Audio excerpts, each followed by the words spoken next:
Broadcasting live from Zoetic Caverns on the plain of Dominaria, this is Tap Tap Concede. Welcome, everybody, to Tap Tap Concede. My name is Graham. Joining me this week is Nelson. I unmorph my Zoetic Caverns after blockers. And Wheeler. I'm more of the Tree of the Vitu-Ghazi kind of guy. I think that's what it's called.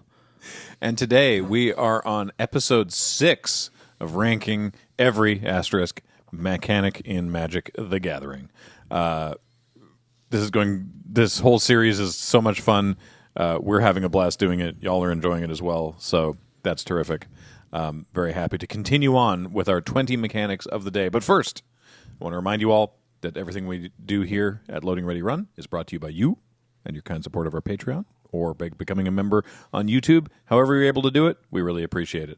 And also that this show in particular is brought to you by our friends at Card Kingdom. Please check out cardkingdom.com/LRR as a place to buy all of your cardboard and tell them we sent you. Well, you're putting this code on there, the /LRR, tells them that we sent you. But if you also say in the little box where you can write stuff, Loading Ready Run sent me button, please, they'll give you a little button that says a funny thing. And soon we will know again what those funny things are. It's not a phase, Mom. It's a step. That's a good that one. Was so good. That was so We're good. doing that one for sure. I was one's making it. heavily concussed when I did that, too. Well, migrained. Yeah. Also want to shout out to Dragon Shield. Use the code LRRMTG5 to get yourself a 5% discount on anything you buy in the Dragon Shield store to protect all those lovely cards that you bought from Card Kingdom, presumably. All right, we're on 6. Now, as a reminder, if you're just joining us mid-series, there's 180 mechanics in Magic, and they keep adding more. But James has pre-screened a nice round number, and every one of these episodes, we're going through 20 of them at random, and Nelson and Wheeler are going to be ranking them on our big rankings board. Da-da, SABCD. The trick is that they don't know what's forthcoming in the episode, and they've got to put 4 in each category without knowing what else is on the way, because it's funnier that way. Ha-ha. Ha-ha. It's been mostly okay. Yeah. Last episode. Last was hard. episode was episode 5 was hard. most difficult one so far, yeah. Mm-hmm. And it's been so exhausting. We're going to start with Exhaust. Exhaust is our first mechanic on the day. This was introduced in Ether Drift, just recently returned in Avatar. And it's I want to say that I saw an ability like this. Maybe it predates it on like 1 or 2 weirdo cards, but I want to say I first saw this on alchemy cards. Yep. This kind of thing where it's just like this card has an ability that you can only do once. Right. I want to say actually maybe there was the gates, the lands from Right. Baldur's Gate Gate? Yes. on Arena Yeah, only. yeah. Yeah. Not the gates from our beloved Those gates are Commander bangers. Legends Baldur's Gate. Yeah. Anyway, yeah, it's an activated ability on a permanent that you can only use one time in the game until you obviously if you flicker a thing then it becomes a new game object, etc., etc. Exhaust. So my immediate my gut instinct is that Exhaust is a C tier mechanic. It has a lot going for it, but I'm really hesitant to rank it highly because it inherently requires memory. Now, I know every time they actually print an Exhaust card, they're like, there's always a counter. It goes somewhere. A lot of them include like an ability, something happens, and this gets a +1/+1 counter. So there's usually some sort of like visual way to be able to tell, but counters can get moved and bumped and stuff, and I just find it's a bit inelegant to me. You know, This rules that this is the first one, because I would give this an S. really, you I think love Exhaust. I love Exhaust. It Okay. is so simple at what it is that it's kind of nothing. But at the same time, it is very exciting, right? Like, let's say, we have an uncommon on screen, but like there are some rare Exhaust cards, like Mind Spring Merfolk is one I think about. Okay. Not just because Lorwyn's coming out, but like I think about Draconautics Engineer. That's the first one. that that's comes a to good my one too. mind when That's I a good think one Exhaust too. cards. So Yeah. Draconautics Engineer is 1 and a red for a 2/2 Goblin Artificer, and it has 2 different Exhaust abilities. One for a single red that says other creatures you control gain haste until end of turn, and you put a +1/+1 counter on this creature. And then the other one is 3 in a red. You make a 4/4 red dinosaur dragon creature token with flying. And so You can do either of them. You can do them both on the same turn, but you can do each of those only once in the game. Yeah. Yeah. So, I mean, the 4/4 can get unsummoned. Hopefully, you would just remember that happened. The +1/+1 counter could get bladed away. Hopefully, you would remember that happened, or the goblin would die, so you don't have to keep thinking about it. But it's this reliance on the player to not break the game that makes, for me, exhaust kind of gives me the ick. Yeah. I understand that. Okay. But I don't think it's a memory issue that leads to feel bad as much as like if somebody does accidentally double dragon and neither player ignores or neither player recognizes it, yeah, then like the experience is a little positive. Because right, like sure, with it's a flashback, zero-sum game at that point. yeah, with like Yeah. flashback, it's like, oh, I forgot to use my flashback. I'm a dumbass. Or I didn't put it in exile and I flashback twice. Yeah, like that's a little, but like that, there's a bit more texture to like how those cards play and how you feel about forgetting to use them. Right. And like, it's, I don't think that there's a lot of memory. Like, I don't think there's a lot of issues with forgetting to exile your flashback card. It happens, but like the part of the action of casting the spell is like already moving it from the graveyard. So like usually the dexterous aspect of playing Right, Magic the physical, is like, yeah. yeah, you pick up the card from the graveyard and put it into exile, right?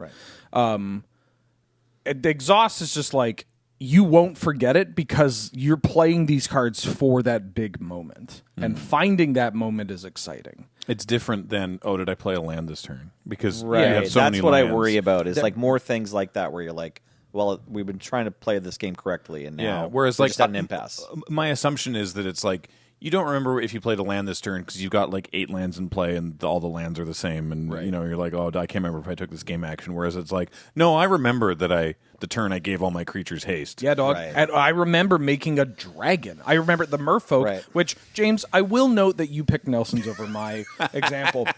The Merfolk is like, a single blue 1/1 with an exhaust for X blue, tap, draw X cards, put a 1/1 counter on each Merfolk you control. Whoa, what? You remember that. This one, if you don't remember whether you did this or not, something went wrong. And Right. the fact that you don't remember whether you did this or not is probably not the most important thing in that game anymore. Yeah. I'm willing to... This one I'll give you. and like I'm willing to not have it be S. I'm willing to put it at A. But like the fact that it is so just like there's limitless potential for this. You're not going to run out of design space for exhaust. That's true. It's just you get to do the thing. Plus, there's that feeling of like, wait a minute, what if I use an exhaust ability and then I flicker it and then I get to use the exhaust ability again? Haha. Yeah. It's not once per game, you fools at Wizards of the Coast. The other thing I want to nod to about exhaust is like it's kind of the evolution of the figure of destiny or level up mechanic. Yeah. Where it's like you can just have this whole texture of like this whole like striation of what your like figure of destiny activation looks like, or maybe there's 2. Like figure of destiny classically, like there's 3 and they've made a bunch of cards like that, and they've made level up cards where there's also different levels, but exhaust can do the same thing without as much ruling, like without as much understanding of the rules required. I think the most egregious offender for what I'm talking about is actually the one that they tried to kind of give to Commander, Loot the Pathfinder, because that one, it doesn't get any +1/+1 counters and has 3 different abilities, and one of them is just make mana. Yeah. This So one's messed up.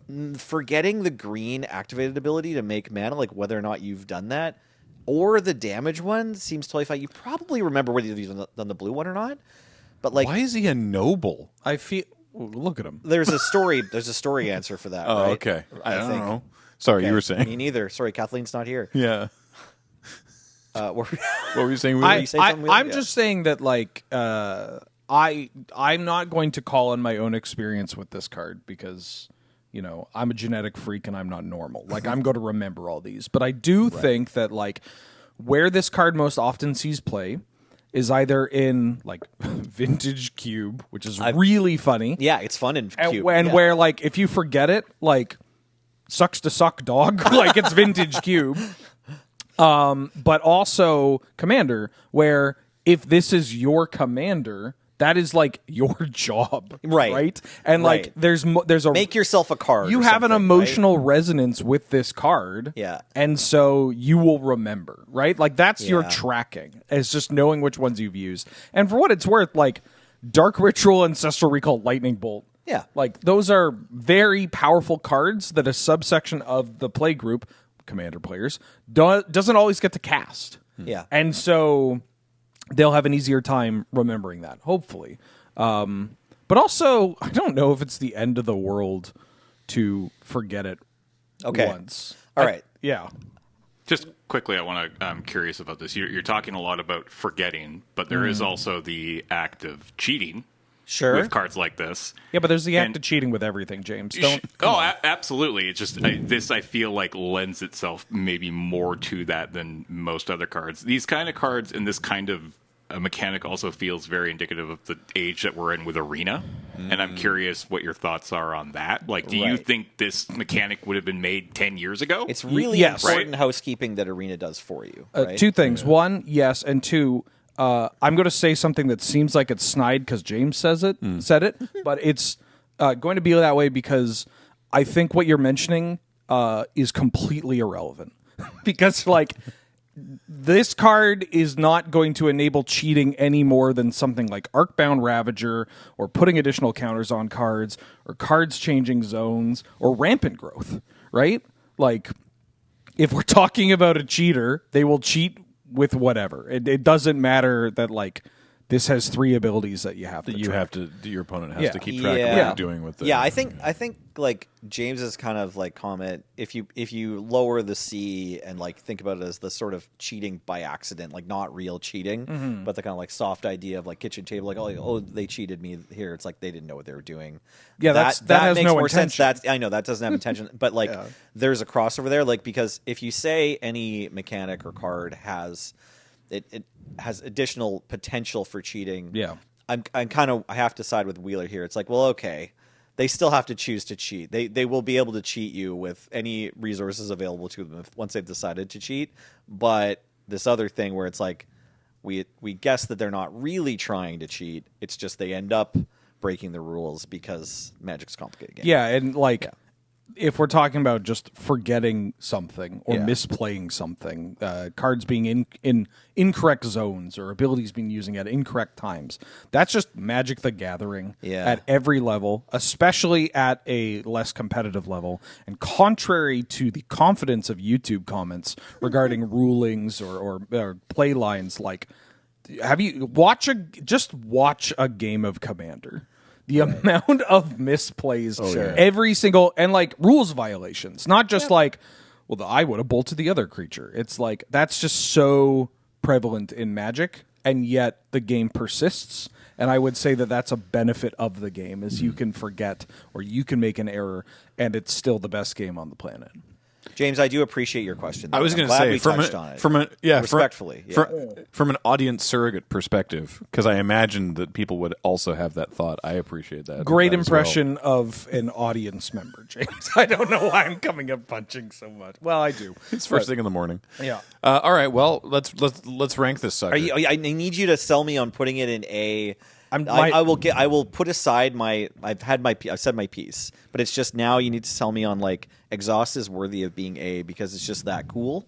Yeah, it's a big dramatic moment, and what can you put after Exhaust : anything? And bam, baby. Yeah. The sky is the limit for where it's not surprising they've brought it back because they can use it as like an emergency eject button to be like, when they're designing Magic cards, to be like, we need this card to do that. Oh, let's just give it Exhaust. Also, just the learning tool and how it because I'll talk about the Avatar card. Yeah. It's called like May Jaded Edge or something. Oh, there's several in the set. Oh yeah, few in but Avatar, one of the this is like a great bread and butter example because it's like a 2-mana 1/3 with prowess, and actually, can we get it on the screen? Or 2-mana 1/3? Yeah, with prowess. One and in a then red. you can pay the Exhaust to give it double strike. Double strike counter. Right. Yeah, that's it. That's those sick. 2 abilities. Isn't that sick? Yeah, Because like to a new player, you're like, whoa, that's like double strike or like double prowess. Prowess like and double strike together are the great. way, yeah, exactly. It's so like 2 as many. it translates them of as like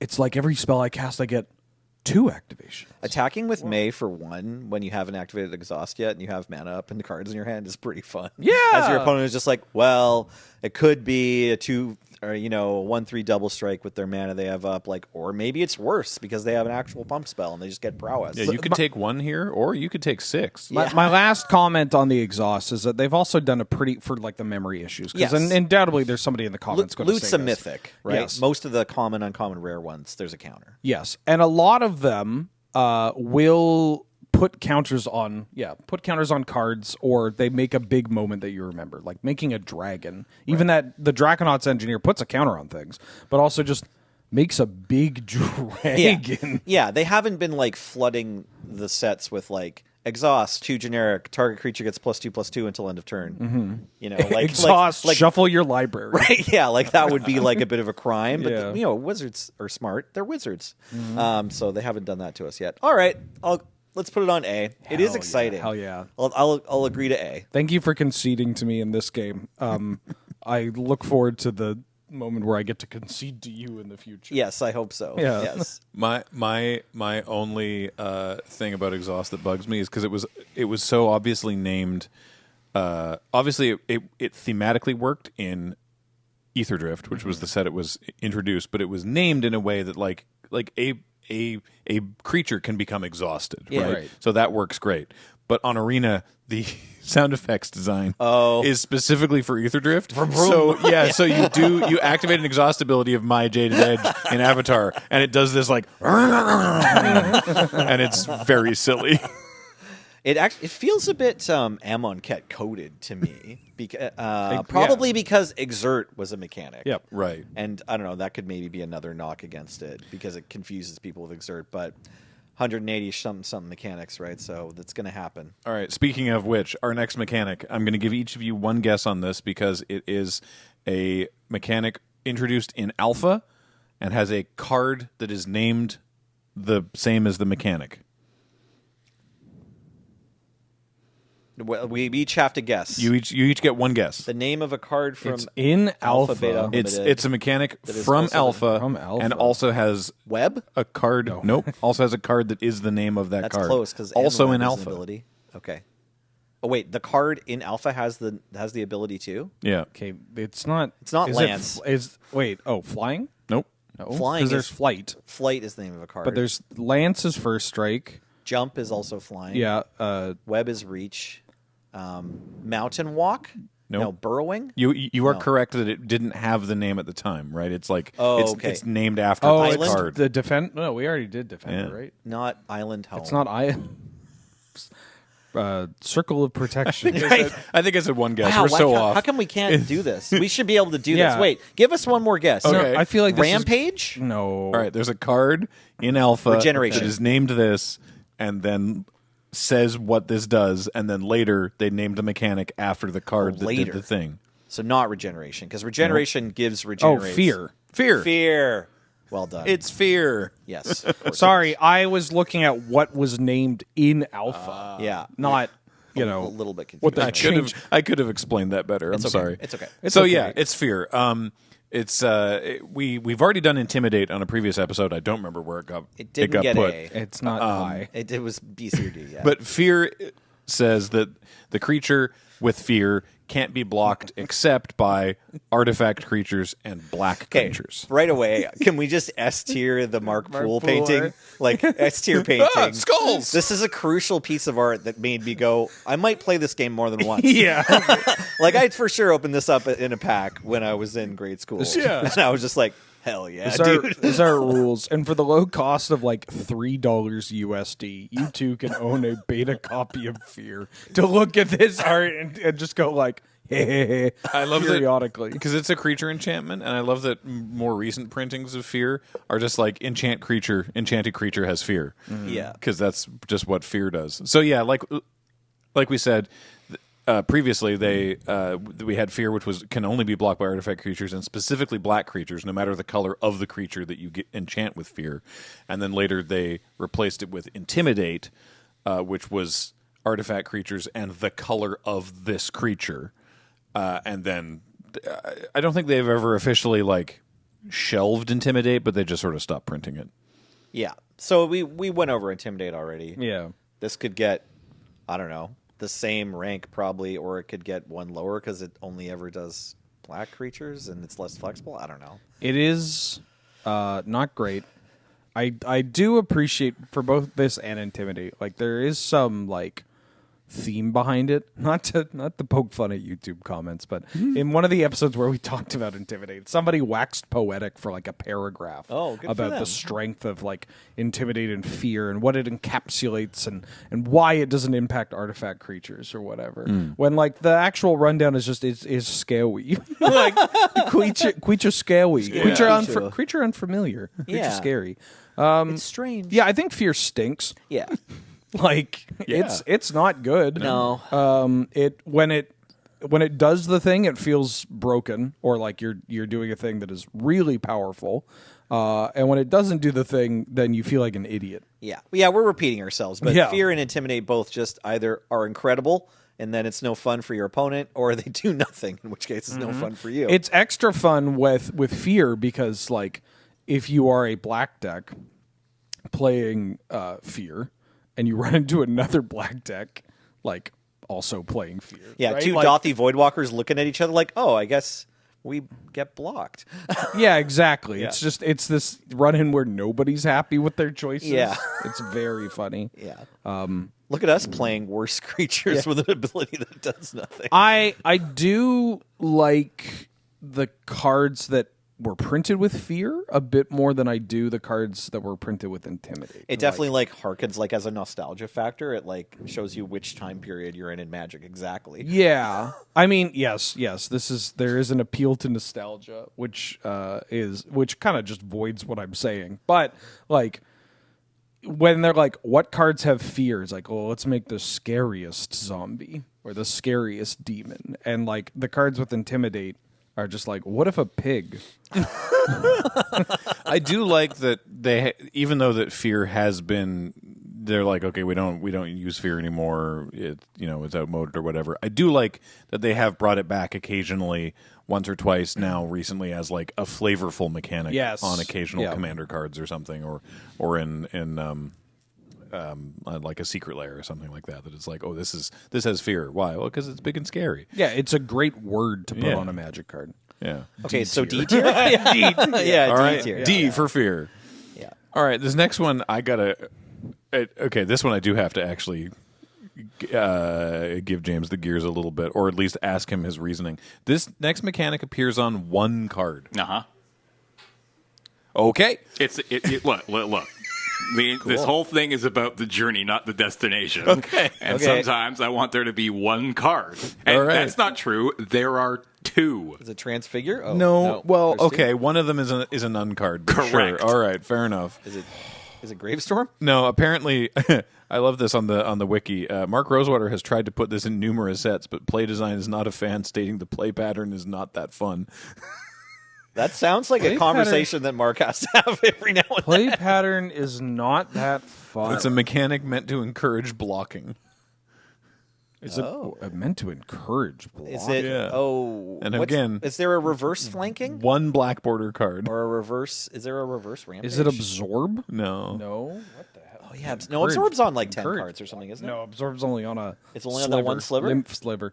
It's not frenzy, is it? It's Frenzy. Okay, great pick, James. So, Frenzy appearing on Frenzy Sliver, which is one in a black and says all slivers have Frenzy 1, which is whenever a sliver attacks and is not blocked, it gets +1/+0 until end of turn. So, Frenzy is Frenzy N, though we've only seen one. Whenever this creature attacks and is not blocked, it gets +N/+0 until end of turn. Yeah, this sucks, James.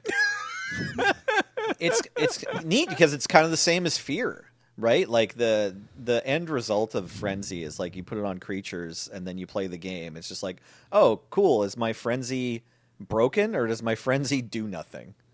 Right? Yeah. So like those mechanics, unfortunately, well, it's tough because you have to appeal to both the deck building player and the drafting player, right, or whatever, and the playing player. Like the mechanics can seem cool and like obviously synergistic when you put a deck together that's like, oh, I have Frenzy Sliver and plus this and it does that.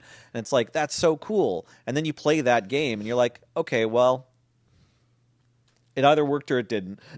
Yeah, You know? this is just like sucks, dude. This isn't a mechanic. This is something you put on a creature with Death Touch.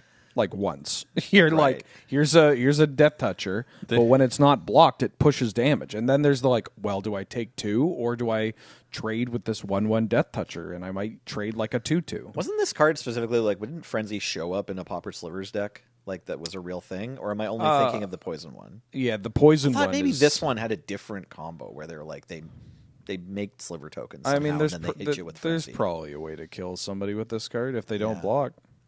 The wiki does suggest that there's a card from the Doctor Who set that like kinda has Frenzy, but templating it wouldn't have made the rules text any shorter. It has like Frenzy X, where X is the number of artifact creatures you control. Essentially, it's called, The little it's like the- cleaner mite. yeah, thing? the Cybermat. Yeah, It has Skulk. basically this, but it's when it attacks and isn't blocked, it gets +X+O, where X is the number of artifact creatures you control. Frenzy So- is kind of reverse Rampage, right? Like Rampage cares about how many blockers there are, and Frenzy just wants there to be 0. I don't know. So Also, you attack with a creature, Yeah. and here are some scenarios. Okay.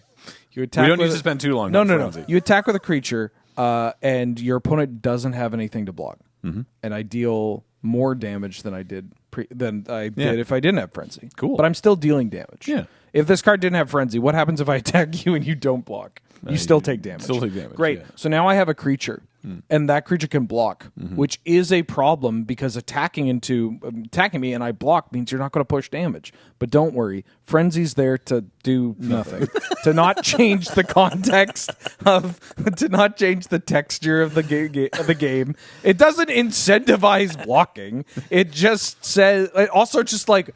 Why would you want a mechanic on your card to make an action your opponent does better?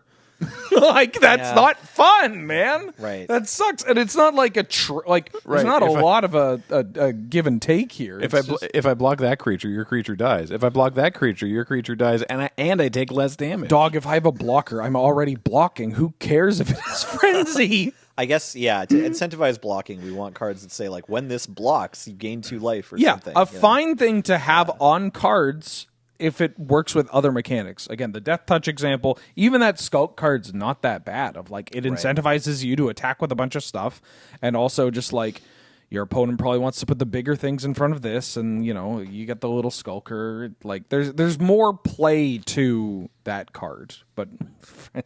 D tier, come on. Yeah, we can put Frenzy in D. All right. Next up, a mechanic that I think was created in an attempt to try to make creature enchantments not bad.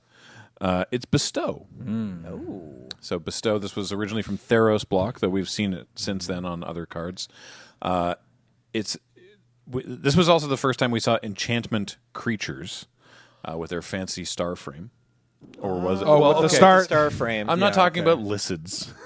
No.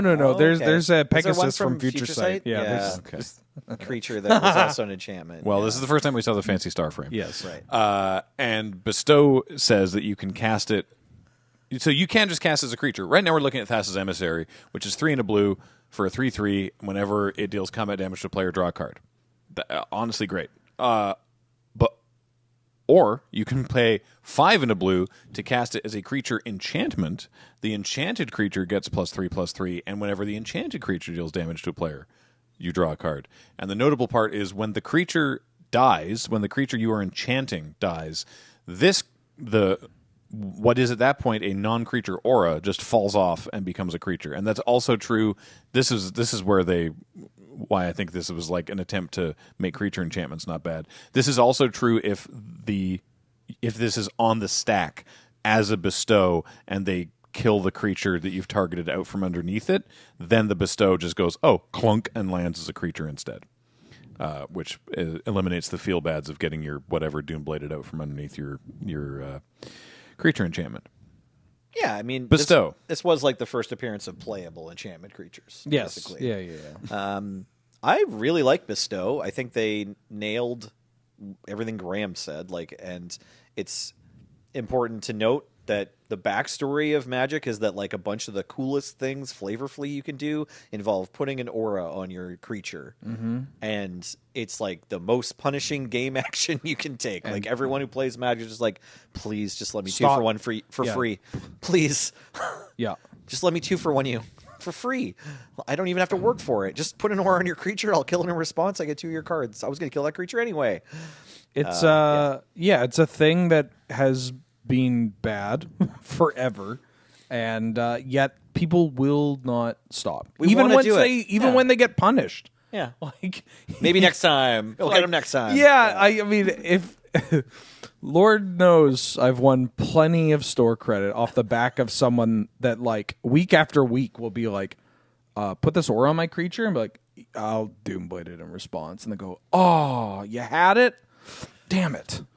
Puts both in graveyard, do the exact same thing next time. They don't learn the lesson. Right. They don't learn the timing. Like, it's not even just they like... don't wait till you're tapped out. They don't wait till I'm tapped out to get immediate value. They don't put it on like a cudgel troll or something, like their regenerator or a hexproof creature, or They put it on like their best creature. Yeah. or they don't keep it in their sideboard and go like, oh, you're a red deck. Like your I can play removal is this. all red. I can bring this in as long as I put it on something that has like X or more toughness or whatever. Right? They don't learn and they keep doing it, and that rules because not just Wheels because gets like free cards. Yeah, Yeah. not just because I get to draft for the rest of my life for free, but because like.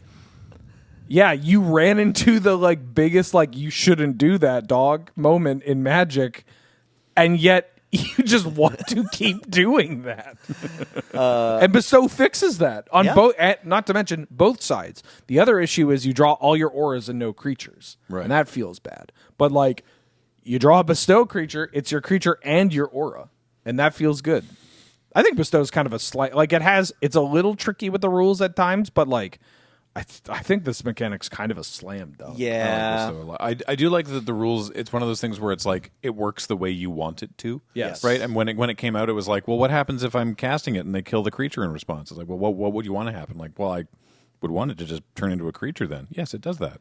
It does that. Yeah. I like also that at least in the original Theros, I want to say most of the common and uncommon bestows, like we're looking at here, was a pretty clean, like, this creature has a power and toughness and an ability, and as an enchantment it grants plus that power, plus that toughness, and that ability. Yeah. I think that was mostly the case. Yeah, we're looking at Spear Point Oriad. I don't know if they did anything different. Ever. Yeah. I think that it's a unwritten rule of Bestow that like it always gets the power and toughness of the Bestow creature and the ability of the Bestow creature. I hope that's the case. Well, like there's the one that steals your creature, so that one doesn't have like ability. Yeah. Like this steals itself, but Yeah. it's still a 1/1.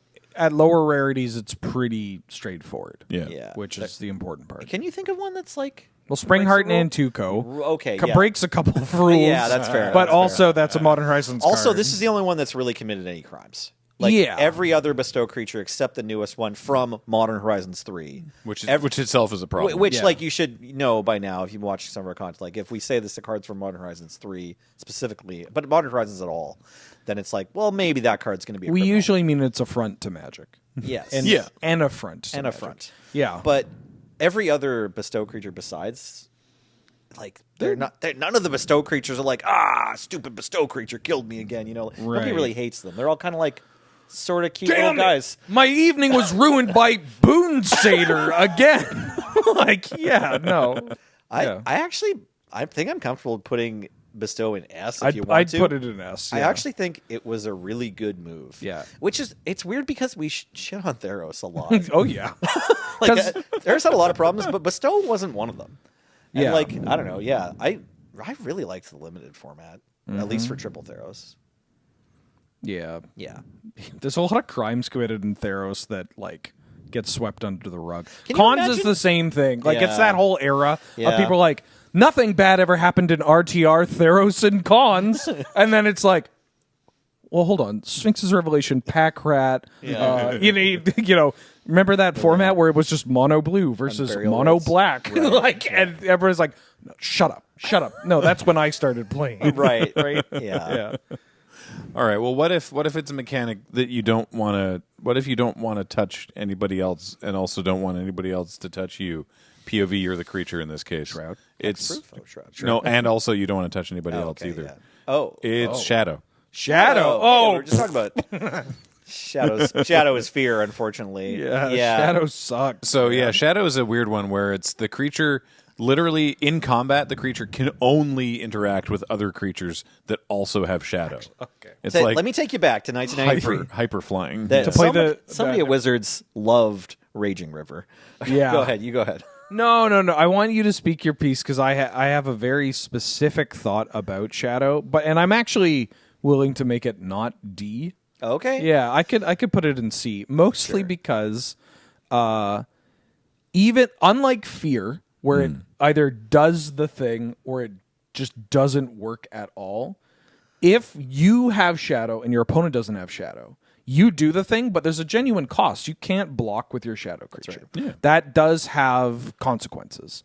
If they do have a Shadow creature, then all your Shadow cards change how they play. And so it almost makes a little sub game where like we have a lot of complaints about cards that make the entire game about themselves, right? When they hit the table, the game is now about that card, right? Shadow cards can do that, but like in a way where it's like, how do I navigate their Looter Ill Core, right? Like that is now the most important piece is like getting rid of their Shadow creature and keeping your Shadow creature, where there could be like Abhorrent Oculuses and Vivies and Quantum Riddlers like smashing each other everywhere else. Right. You're like, those are taken care of. Yeah. I need to Don't get worry about Shadow advantage here, right? And that's kind of cool. Yeah. No, Yeah. flavorfully, it's neat. The card Raging River from like Alpha Beta Unlimited makes everybody pick a side with each creature, right? Like each time you put a creature into play, you basically have to choose what ended up being Shadow or not Shadow, right? Like you can put it on the left, and then only the creatures on the left can block and can block each other, and the same with the right. And then so they were like, why don't we let's make a whole set that's like that, and that's what Tempest was, right? It's just like you can either you can play like lots of Shadow creatures in your deck and hope that they didn't and yours attack first or whatever, or you do some kind of mix and then you're like, my Shadow creatures deal with their Shadow creatures, or you can ignore Shadow and just hope you're going to win the race, right? But you had to do it from the deck building point of view, not with Raging River. It's like when you play the creature, you just pick. So when Raging River's in play, it's like, okay, every time a creature comes into play on your side, you pick which one's more important. But with the Shadow mechanic, you have to like go into deck building being like, I'm going to put this many on the left and this many on the right. Raging we'll see what I River draw. is so dope. This card rules. Well, this is like a balanced, like no one really gets mad about it version of Shadow, right? It's the same sort of impact on the game, but the opponent always has like a built-in way to deal with it. Right. Yeah. Just I love you pick the side of the river. Yeah. Like that rules. Yeah, no, like this is a very fun card. All right, I can't imagine we need to talk too long about. If you want to Shadow. do C is fine. I- it is kind of cooler than Fear. Yeah. It's obviously got a bit more, like there's a lot of thought put into it. Great name too. Yes, it's Oh, a yeah. fantastic Great name for an ability. And I can remember even as a kid being like, oh, they can't block either. You know what I mean? Like, Yeah. it's kind of interesting because fear creatures can still block other creatures. Yeah. Same with flying. But Shadow's like, it felt like you can get evasion, but you have to really invest in it. Right. So it's a bit cooler. That also to lock into the whole point of like, you playing Shadow against another person playing Shadow. Like if there's an environment where there's a lot of Shadow and you are the Shadow deck and you're trying to like avoid interacting with your opponents, a majority of your opponents, a la like a hexproof, like a Bogles kind of strategy. When you run into somebody doing the same thing, Yeah. you just get a completely different game with the exact same 75. Right, that's and cool. that's great. That's cool. So yeah, I'm fine putting C is where I think this. I'm happy with this C. go. C's good. All right. Our next ability is going to happen before anybody else has a chance to do anything else. It's Split Second, which is an interesting one. Because this one is obviously powerful and has been reprinted on a few cards recently, including Modern Horizons, in a way that I don't think is any more broken than any other instance of Split Second. And in fact, more recently has been used almost in the same way that Fear has as a flavor ability, which is interesting. Yeah. So Split Second reminder text. We're looking at Crows and Grip here. It's 2 and a green for an instant, destroy target artifact or equipment. But Split Second says, as long as the spell is on the stack, players can't play spells or activate abilities that aren't mana abilities. So players can't play spells or activated abilities. Yeah. You play an activated ability? Turns out. You don't... Maybe. Yeah. Surely that should be cast. I don't know if that's a typo. That Rules-wise. feels wrong, but whatever. Anyway, the point is, yes, it is. As long as the spell's on the stack, players can't cast spells or activate abilities that aren't mana abilities. Is the current is is it the Oracle to actually that? Oracle reminder All text. right, all right. Anyway, so yeah, it's basically you just go this. I cast this. This happens.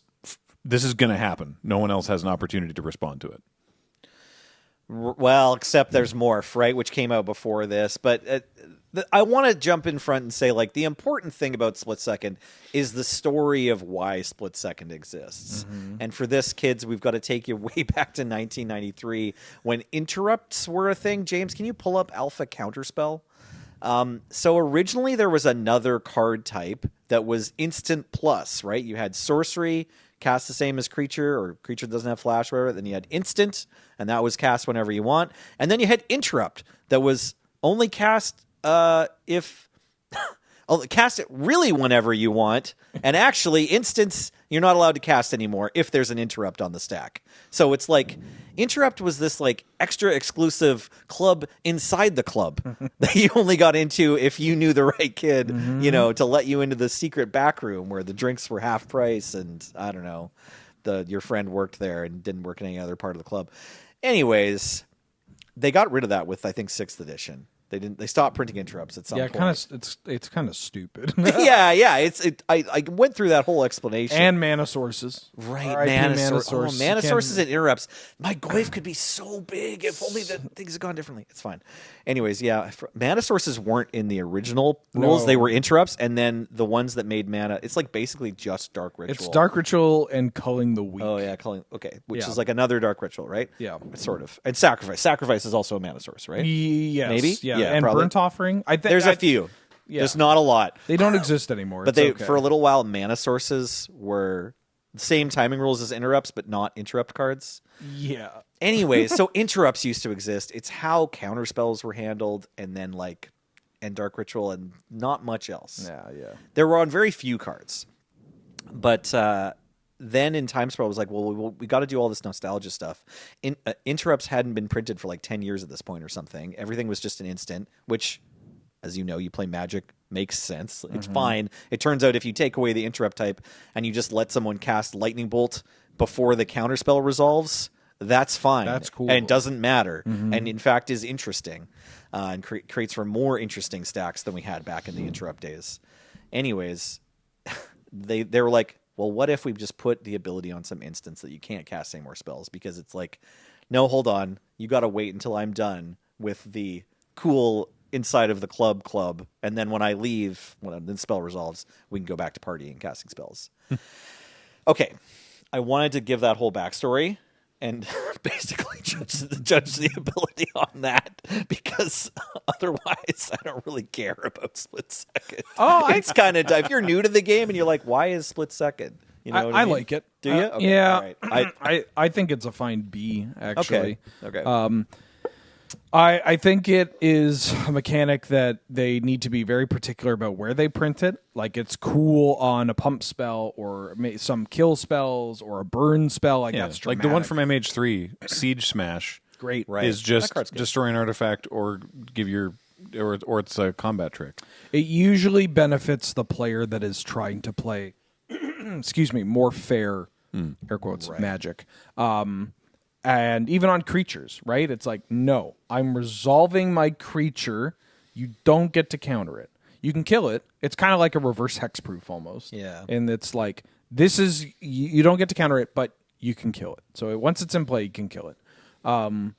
When it's on, like, the goofier, like, scarier things, which it hasn't really been. Yeah, but like, they've been judicious. With it. Angel's Grace is like maybe a little egregious, but it's the cards surrounding it that, Angel's Grace says you can't lose the game, your opponents can't win, and damage that would reduce your life to less than 1 reduces it to 1. So this is just like a combo enabler. It's not actually I'm going to save myself. It's I'm going to cast this, and then I'm going to like not pay for 5 pact negations or like ad nauseum into the dirt. But yeah, I like Split Second. I kind of wish they did it more on creatures because I think that's kind of interesting. Yeah, it's not on that many creatures. It's mostly mostly on instants. I do like, I mentioned it was used as a flavor thing. There's 2 cards in the Fallout decks that sort of evoke the like, hold on, pause the game. Yeah. Like there's VATS, which of course is the like the like game menu or whatever. Pause and target which parts of your opponents you're gonna shoot at. Oh, that's what this card is. Yeah, and then the other one from Fallout is the inventory management, which is you're like, oh, hold on, pause. I need to readjust what's going on in my inventory here. I need to figure out what I'm carrying, what I'm not carrying, drop some stuff. This makes sense for not just Fallout. You've played Zelda, so it's like, mid swing, you're like, oh, wait, actually, I want this other weapon for this fight. I'm going to lightning my opponents instead of just hitting them or whatever. And of course, most recently and most powerfully, I guess, Legolas's Quick Reflexes is the one that shows up in pretty good. more problematic areas. Yeah, all these cards we've just Canlander, seen are Legacy, fun. Yeah, this card's actually pretty fun. Yeah. All right, where we want to throw Split Second? What did you say? I B think is B. fine. B is fine. Yeah. All right. Next up, we have a mechanic from a while ago that is, at time of recording, just now being reprinted. It's Evoke. Oh, yeah. So Evoke shows up on Elementals, originally from Lorwyn.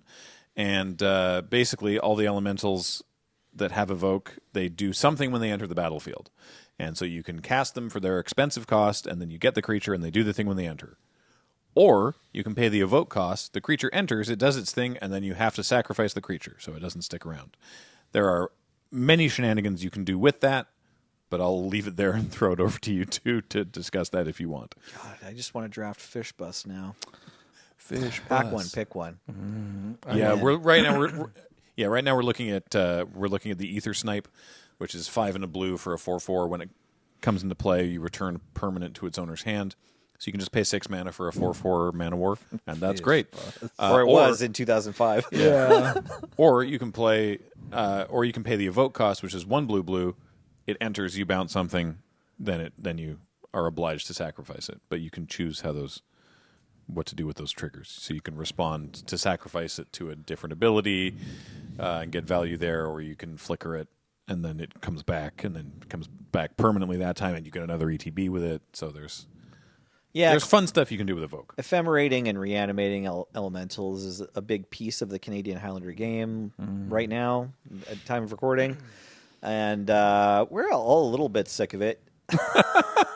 Yeah. Well, I think when Lorwyn first saw print, there was like in standard, was it right after Time Spiral block, or was there a set in between there?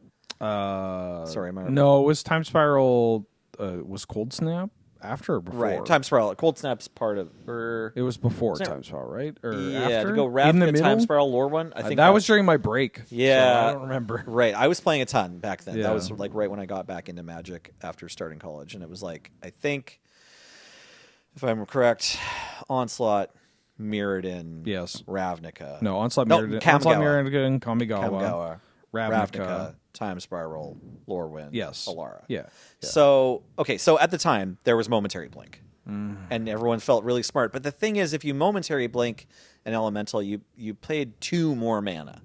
So if it was Muldrifter, which was like the most popular one, you're just paying the full cost for Muldrifter. Yeah, you're getting 4 cards instead of 2, but you're also spending 2 cards. Yeah, you're also spending 2 cards, and most importantly, just you're spending 5 mana to do this cool sort of broken thing or whatever, where you're up 4 cards or whatever.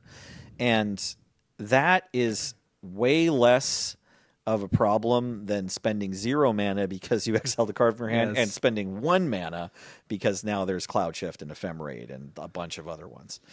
So, I don't know. It's like, I want to give Evoke an A because it's cool and fun, but it exists in the context now of all these ways to abuse it that have gotten the abuse cards have gotten a lot of love. There's a lot of 1 mana ways to just cheat like your flicker evoke or twice, sack or feign death, right? Like you could. There was that whole Rakdos archetype that won. Rakdos scam. Didn't it win? It won a PT or Yeah. something. Yeah. You know. So again, I don't That's think where I you feel. can. I really don't think we can judge.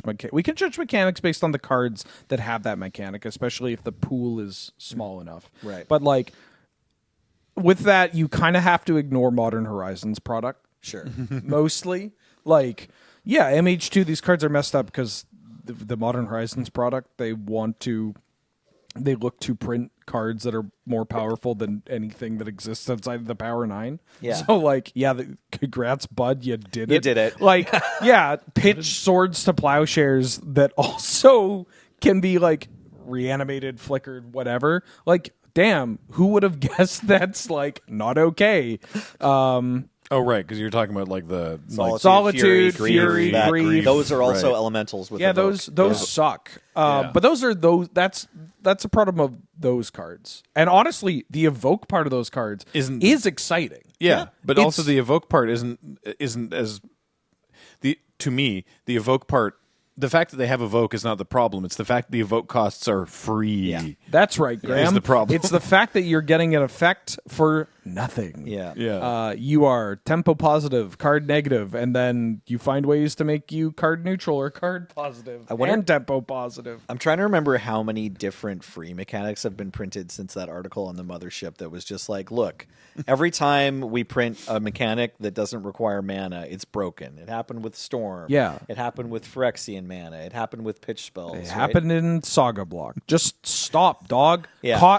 Paying costs matters. Yeah. Please, I'm begging. How your game functions. It's true. But like Evoke is sick. Like it is, Yeah. and for what it's worth, the Muldrifter example, that is also cool because it pushes people to use instants Yeah. at instant speed, but on your own turn. Right. There's a window that's Right. not just the end of the opponent's turn Yes. or when Yep. the opponent attacks. And so that recontextualizes how you play with a card like Momentary Blink, which is you're going to try to use a kill spell and then I'm going to blink it and get something. Or at the end of your turn, after you've tapped out, I'm going to blink and get this ETB. You're doing it up front, which has a cost, right? And a risk, frankly. Like if your opponent has open mana, they can blow you out. Then they 2-for-1 you. Yeah. Yeah. I like Evoke. I think A. You said A? I'm totally happy with A. If we want to jazz ourselves up to putting an S, I might consider it. Even though, I started off being like, Evoke has crimes to pay for. I feel like, you know what? Let's put it at S because I feel like I could talk about Evoke for another 10 minutes. I want to say, like, before we move on, I do want to say things you mentioned I agree with, and it's probably the main mechanic that teaches people about ordering triggers because it gives you 2 triggers that want to go in the stack at the same time. Right. At least, except for the Morningtide ones. There are... What? No, the Morningtide ones you could do it too, right? The Morningtide ones have an the evoke leaves cost, play. and then they leaves play triggers. So it's like you resolve the sacrifice, or you blink it. I didn't know that it was exclusively the Morningtide ones. I It thought that might was not mixed. be, but I do like that. I Yeah. like the ordering triggers because sometimes it matters where you want to sacrifice it, then have its ETB resolve. There are instances where like you put a leaves play instead of enters the battlefield. So like it can push, you want to evoke to get that ability, or you're just like, here's an idiot. You want to kill it? Oh, you did? Well, you get punished for killing it.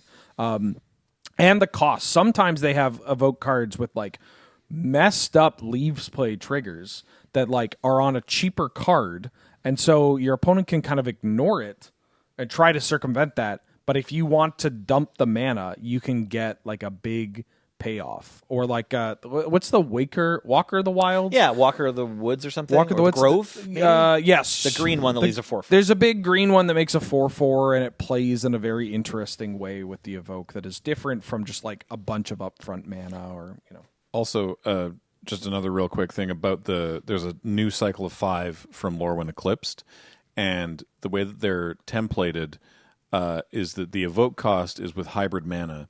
So the evoke, if you evoke, you only, and each of them has 2 abilities that matter if you cast it with two of the same pips or 2 of the other same pips. If you evoke it, you only get one of those abilities, and if you flicker it or anything, it doesn't do anything because you have to have cast it with.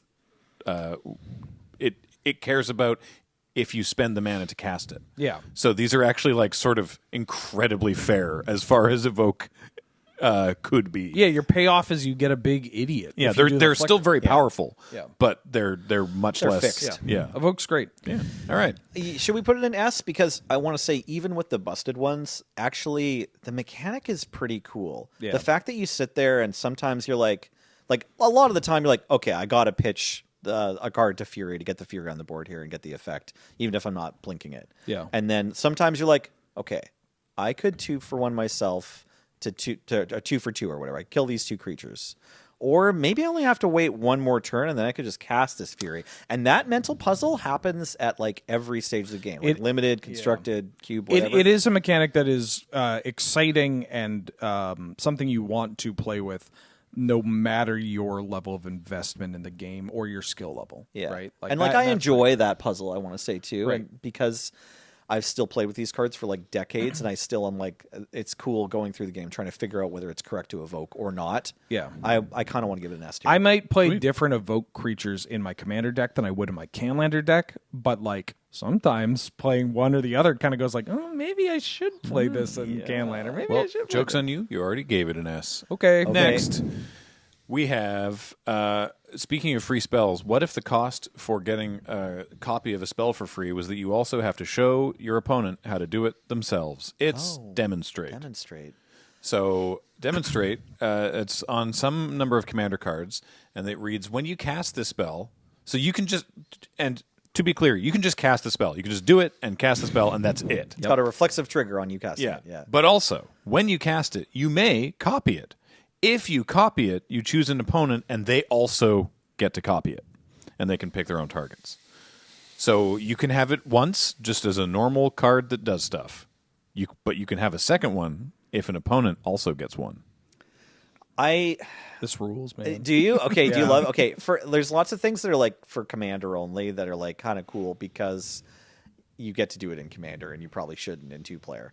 But this one specifically, I just feel like every time it's ever come up, we need to explain how it works like 2 or 3 times. Like you have to read your own card, then you have to ask the judge or your friend who knows the rules in the room, or whatever. Then they have to read it. They explain it to you. Then 3 turns pass, you're ready to cast it, and you have to go through all that again. Players struggle with triggers on casting spells, like on the spell itself. Like Savine's Reclamation might not even be a trigger, but that's a card when you flash it it is. back. Where Yeah. it is a trigger. Well, yeah. when you flash it back, right? I think. Well, it depends on. I don't know the exact language of the card, but the point is like it. People really struggle with that. With the timing. Yeah. but also most Magic players don't give a shit. Like it's just like that's not how they play. Yeah, like, Commander okay. players, that's not how they play. Yeah, okay. You just cast this, and you're like, yeah, I'm going to get another copy of it, and so you're going to get a copy too. What do you want to do for your copy? And if you get it wrong at a Commander game, does not matter. Like it was just. Or I think fair. where we have struggled with this in games that we've done, because there's some Demonstrate in one of the Doctor Who decks, I think, is literally figuring out the order that these copies resolve. Yeah. Is like, I still don't know that. When I've cast this spell, Yeah. I can copy it. Yeah. If I do, I did. I'm going to pick an opponent, Graham. Yeah. Graham also copies it. So Yeah. mine happens first, then your copy happens, then the original happens. Yeah, but crucially, like Wheeler already copied it, which means he chose targets. Yep. So his 2 copies with his targets that he's chosen for replication technique are both on the stack when you get to choose your copy. Does that make sense? You choose targets for yours, already knowing what Wheeler's Right. choosing, Okay. Yeah, but yeah, then yeah. yours will come into play first. Right.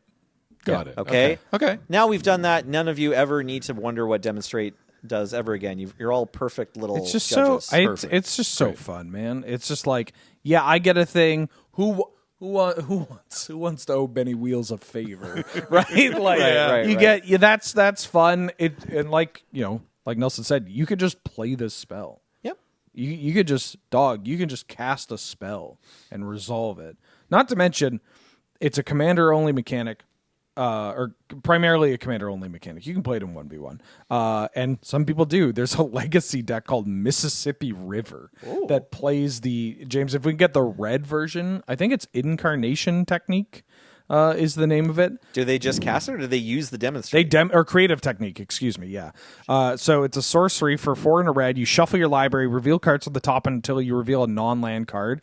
Exile that card and put the rest on the bottom of the library in a random order. You cast the exiled card without paying its mana cost. Oh, is this just in Sneak and Show? Or something? No. There's a whole deck built around this and every big Cascade creature. Oh, fuck. Because you play it, demonstrate it, and your legacy opponent is like, oh, okay, Lotus Petal. Yeah. Like, great. I'm going to cast, it's that Cascade. And I'm going to cascade into more creative techniques. More creative techniques and Cascade creatures. And you just like dump your board. And that's really fun. It's pretty dope. So yeah, you have a cool commander card, multiplayer shenanigans, fine at face value that also just sees some play in like a slightly more competitive format than Commander. All Kappa. Right. Let's look at the board. Where are we throwing it? Oh, for demonstrate, I want to put it at B. I'm fine with B. Yeah, B is good. All It's right. fun. It's a little fun. goofy. Yeah. Next up, it's how do I segue this one? It's the evolution of I don't know. It's evolve. Evolve's great. Here you go. It's evolve. This is if a creature has evolved, then whenever another creature enters the battlefield under your control with a greater power or toughness than that creature, then the creature with evolve gets bigger. It gets a +1/+1 counter on it, meaning that eventually there's a limit to how big it can get, presumably, but it just gets progressively bigger. I say great in that it's pretty easy to understand. Mm-hmm. Is it great? That's for you to decide. I think so. I think Evolve is pretty good because it creates gameplay scenarios where the opponent has to consider what's in your shared future and make decisions based on that. And sometimes you can try to like make plays that hint that they should deal with your evolved creature when maybe they don't need to or whatever. Mm-hmm. There's an interesting little shell game with Evolve that I enjoy and I think is kind of cool. Plus, I don't know. It's just not a very offensive mechanic. It's like, oh yeah, this gets bigger. Lots of things do that. I draw my evolved creature on turn 6, and I go, oh no. I play it. I draw another evolved creature on turn 7. I go, oh no. I play it, but I evolve the creature I drew on turn 6, and I feel a little bit better about my choices. Yeah, I think this is fine. I think like evolve is pretty fun. Pretty interesting deck building considerations, right? Really teaches people to play to a curve. I put this at A. I think A is fine for Evolve. Okay. It's like Evolve hasn't really committed any crimes. Like there's no. We were showing Experiment 1 earlier, which is probably the most played one in Constructed. What about Terramander? Maybe it's Terramander. Terramander's Adapt. They're both 1-drops. Terramander's Adapt, Terramander's not Adapt. Evolve. There was a you're one so blue right. I'm sorry. There was. I'm transposing it with Cloudfin Raptor. Cloudfin Raptor. Cloudfin Raptor also saw a ton of play in admittedly stronger decks than Experiment 1. Okay. In Type 2, right? Like that mono blue deck was the best thing to... Mono blue or mono black. Those were the best things to do in that standard form. I want to believe you, but I don't remember. I just remember getting attacked by a lot of Experiment ones. Rickard played more Cloudfin Raptors than Experiment 1, so I'm willing to side on... Although... I played these FNMs too, and I remember the Cloudfin Raptors winning a lot of drafts. Yeah, those cards are great in But I don't remember them killing me in Constructed as much. It was just, they're in the mono blue deck with the Harbinger of the Waves. Yeah, they? yeah. Oh, yeah, they were in Master mono Waves blue and stuff. Devotion. Yeah. That's Cloudfin right. Raptor is a single blue mana for an 0/1 flyer with evolve, so it just sort of gets bigger and bigger. I miss Matthias. Every Oh.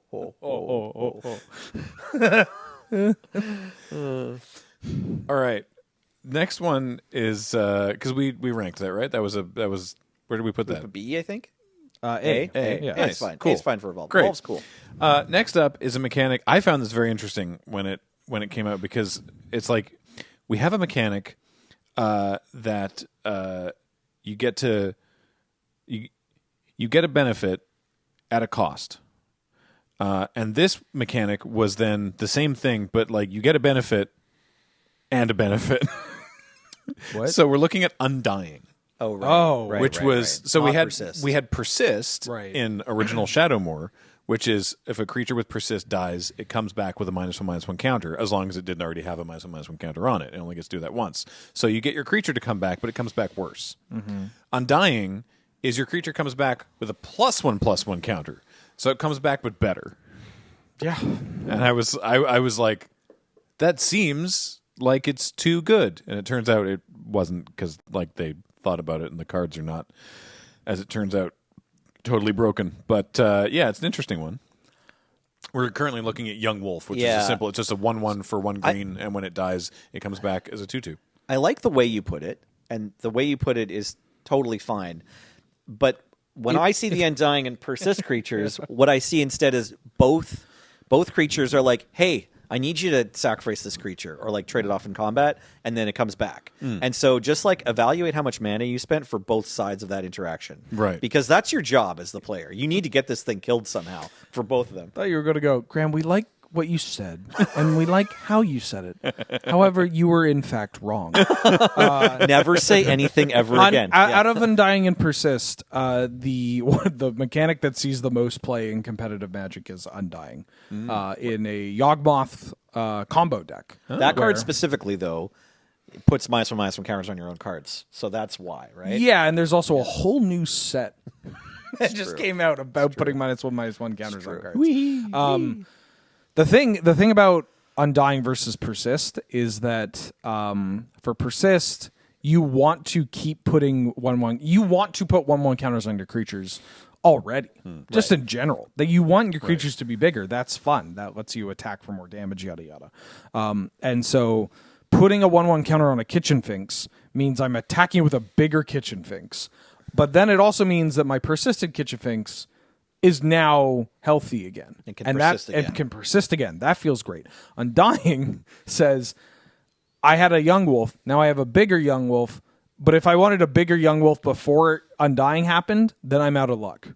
Unless I find unless I find a way to remove the counters, which they've done more of. Yeah, that's true. They have pushed for these cheap 1-drops that cheap 1-drop. Good analysis, Ben. Stupid.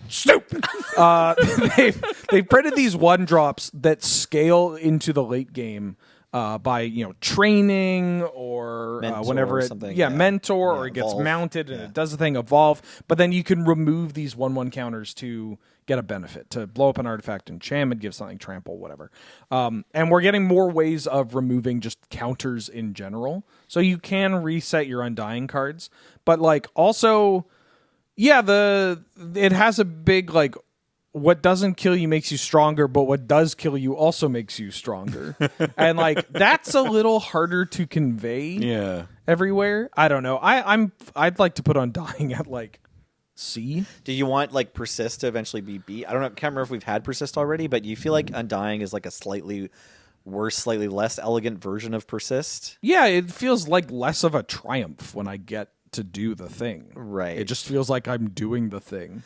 It's that fun- kind of sucks. It's funny that because both of them just ask that you set up some sort of infinite loop with these cards, requiring the other kind of counter, right? And so putting -1/-1 counters on your own stuff, Lorwyn Eclipse is just dropping at time of recording, so it's obviously happening a bunch now, but before this set barely happens at all. Yeah. Persist is one of the main ways that you put -1/-1 counters on your own Yeah. stuff, and Undying cards obviously don't have Persist. So yeah, just the fact that Yawgmoth itself is such an important card means that Undying creatures see a bunch of play in Constructed. I think Undying should have just been a vertical cycle in a set. You make Young Wolf, you make Stranglerootgeist, you even make Vorapede. Maybe you throw in a rare there, and that's just the thing that a just three cycle green of green cards. creatures Yeah. have. Of Right. this is Innistrad, baby. When it dies, it comes back better than ever, and it's not just for zombies. Do you think And then Geralt's that's Messenger it. was a mistake? God no. That card rips ass. Yeah. But I don't know, it's just again, you could just have that on a card. Sure. And it's it's a zombie. It's the zombie. Yeah. Right? I don't know. Yeah, I really like this card too. Yeah. Although it doesn't see very much play. The individual it did cards in that standard. It was in mono black devotion, yeah, right? Or and a little something? bit of modern too. Oh, There's okay. that Jund list that played messengers. You remember that? No, I don't. Oh, it was something. All right, so where are we putting Undying? Is it C? I like to put it at C. Let's see. But I'd give persistent B, probably. I'd put persistent B. Yeah, I don't know. we'll see. All right, next up. You know how sometimes there's a thing where you're like, I like this, but I know it's bad, Sure. right? Like, Magic the Gathering? yeah. Chocolate peanut butter cups. I think that no, see, I like those and I think they're great. Yeah. Whereas well, this yeah, is- but if it was your only food, you would die a lot sooner, right? that's true. At least your doctor wants you to think that. yeah. Maybe it's a lie. So anyway, Doctor's lying to you. Your doctor. this next mechanic, like, I think it's cute and like maybe a little too clever, but I respect that it's not actually like that good. It's cleave. Oh, right. Cleve got a bad rap from the Magic community a bit, right? Like, I don't know. People did not like cleave. People didn't like it, but I want to say that like editors yeah, probably did. That's why I like it. Yeah. Yeah, like- not to be rude, Graham, but you No. like it because you're the kind of guy where you're like, oh, excellent use of the comma. yeah, Oh, yeah. exactly. That's That's wonderful kerning on these No. Cleve cards. You are correct, and that's what I'm saying. Subtle off-white coloring. Yes. Yeah. Let me see. Oh, God, it's even got an ampersand. Let's see Paul Allen's cleave card. yes. Yeah. No, it's absolutely just because it's like messing with the text in a way that I find interesting. That's the only reason I like it. So as it's actually really clunky. As a mechanic, it's great, but it sucks. Right. Well, the know? thing is, here's the thing. They didn't make Cleve until after Overload had already been in like another set, like a second set. And then they're like making the set with Cleve. You know. Overload was a much cleaner use of just like replace any with each, Right. or replace target with each. But like it turns out maybe Overload was like lightning in a bottle, and Cleve is like trying to catch it a second time, right? I Because you're haven't- like, can we pull this off? I should say, how often I- can we do this? I haven't actually like explained Sorry. what this is, so Go no, ahead. it's fine. So we're looking at Path of Peril right now. It's 1 black, destroy all creatures with mana value 2 or less. Is what Path of Peril is. So it's 3 mana to kill all the tiny creatures. But the cleave cost is 4 white-black, so it's 6 mana. And then the cleave reminder text is you can cast the spell for its cleave cost. If you do, remove the words in square brackets. And the with mana value 2 or less is in square brackets. So if you cast this for 4 white-black, it's just destroy all creatures. So if I'm reading this card as a set review, I say destroy all creatures, open square bracket, with mana value 2 or less, close square bracket. Did we do that on Northern? I don't remember. Possibly. I don't know. I think I took the option of getting hit on the head with a large mallet over. But like, if this, like, again, it's just the templating sniffs its own farts. Yep. Too much. Yeah. If it's just, That's what I said. If it's probably too clever. like, dog, you can just make it kicker. We don't Yeah. care. We don't care. You could just say like 3 mana, destroy all creatures with mana value 2 or less. If the Kicker. cleave cost is played, destroy all creatures. Yeah. So this is interesting because I didn't know this before. I'm just reading this now on the MTG Wiki. Shout out to Scryfall. Remember MTG.wiki? You can read the wiki without ads. It's great. I hate fandom. Anyway, this mechanic came up in exploratory design for Streets of New Capenna, back when one of the factions was going to be corrupt cops. Okay. And the flavor was that they're just deciding, oh, I'm just ignoring those particular words of the law. Oh, that's cute. Like like an Azorius kind of vibed, like, you know, street thugs with badges. Yeah. You know, like I'll cast this spell. It does, you know, it affects you exactly how it's written. It just doesn't affect my buddy. I guess that who doesn't also committed work the same because crime. Yeah. all cops are corrupt, and so that might be a bit of a tough sell. I'm sure that's why they changed. They decided not. God, to do imagine that. if they went that and Wizards is like, this is a legendary creature. He's a good cop. the one. yeah. Fall right after they just like banned all the racist. Yeah. Sorry. The cleave, I hate cops, man. yeah. The cleave spell that's like bounce your creature, and then but if you pay the cleave, it's like bounce their creature instead or whatever. I don't know. That one's kind of cool. That's cool. But you're right. It could have just been kicker. Yeah, or like I Like don't. they worked pretty hard to not put kicker in the set. Yeah, right? and you can figure out the templating. They figured out the templating for this kind of ability with like revolt too, right? Of like Right. destroy a creature. Like Fatal Push is a great example Yes. of like destroy a creature if its mana value is 2 or less. If revolt, you can destroy something that is 4 or less instead. Right. And so you can have the like bounce a thing if you control it, but if this was paid, you can bounce anything instead. Can you imagine if Cleave was in like Legends or something? I like can, maybe- in fact. Yeah, can you? Okay, yeah. Like, say Cleave was in Legends, like before Kicker has shown up. Do you think we have a completely different opinion of like than when Kicker and Yeah, I and expect Twine them to make show up? stupid decisions in the first couple of years of this game, not 30 years after this game has come out. Yeah, all right. Right? It's just like I'm actually okay putting Cleave at like C because how it plays is not bad. Yeah. But like I don't want to make the gesture we're not going to put on screen. Yeah, no, you got it right when like you can observe, you can physically see the design process sniffing its own fart. I think that's a fair. It's too cute, adaptation. man. It's too cute. I kind of like it is a little like oh you dog you, but Right. like I look forward to when they make a mechanic that cares about whether or not the like rules text is set in sans serif versus serif font. or Right, something it's like coming. that. Yeah. For new players, I should give the nod. Like, I don't love Cleave explaining it to new players, right? Like, it's Yeah, I just hate like, doing that. It's like, okay, do you understand how Kicker works? Okay, well, we got to get there first, and then we can explain Cleave. Yeah. All right. This one's certainly an all timer in terms of just being in the game for a long time. That was not good. good job. Yeah, it's definitely one of the first ones. It's first strike. Okay. First strike. Man, we like talked a bunch recently, like in the last 12 months, that kind of recently about how like First Strike doesn't get printed anymore. And then And they then started printing it again. Like, I Yeah. keep attacking with a 5-mana 4/4 First Strike in draft or Oh, whatever. Mr. Piandao. Master Piandao, yeah. Please, Mr. Piandao is my father. We play Master Piandao so often in my family. I can play with my kids now. That anytime someone taps 5 mana, like my kid just looks at me. He's like, "Guess who?" Right? Because it's like got multiple decks with 2 Piandaos in them. This First thing strike. smacks like a truck. First strike is the creature deals its damage in a wholly separate step of the combat or phase of the combat step. Step of the combat phase? Step of the combat phase. is Yeah. good. It deals it at a different time, an earlier time, the first time. That's it. It deals its damage first. Okay. First strike. Yeah, this it's card right there. This ability is from Alpha. Like it's Yeah. from the beginning. It feels like it. Yeah, Yeah. and they did stop doing it for a while. Why did they stop doing it, Ben? Well, Nelson, it sucks.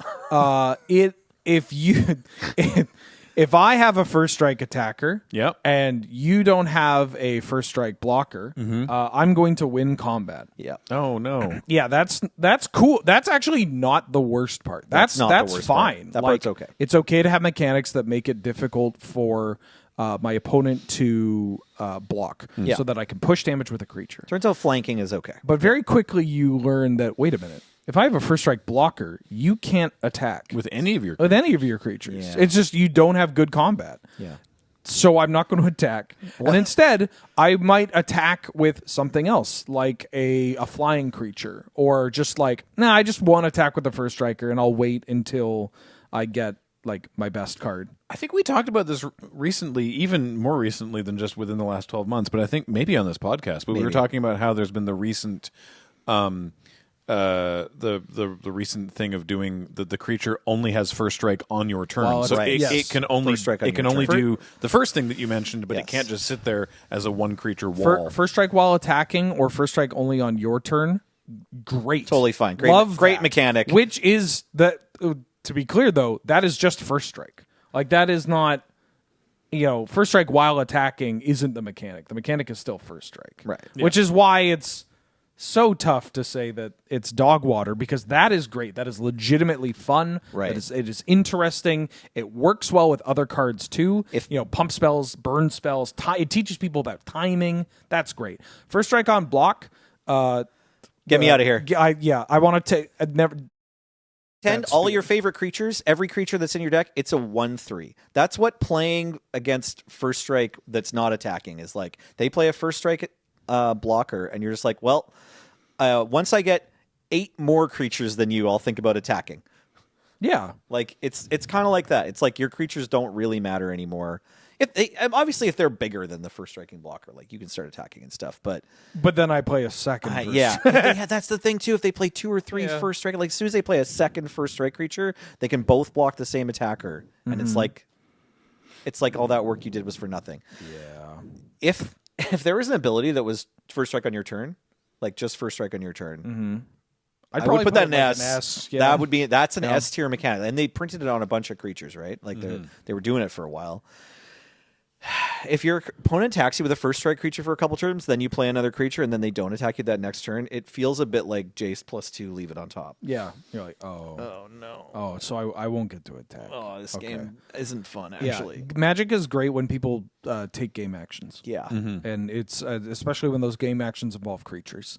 Yeah. It is worse when people do not take game actions, especially because those lack of game actions are from creatures. You know what I mean? Yeah. Like, I don't want to give First Strike the nod because they figured out how to fix it by making it only on your turn. I don't want to say because of that we have to raise the ranking of it. Right. But I will maybe say, like, thematically, the idea that, like, the vibe here, the Vorthos of First Strike is like, well, my creature is just really good at combat, but not in a way that hurts you more.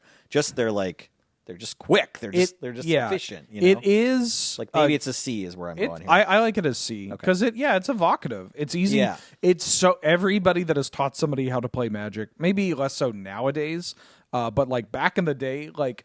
You know, everybody. We've had this like, okay, so you have a sword and I have a spear. Yeah, right. Like I'm going to get to you before your sword does. It reaches and it's like, farther. Oh, yeah, I get it.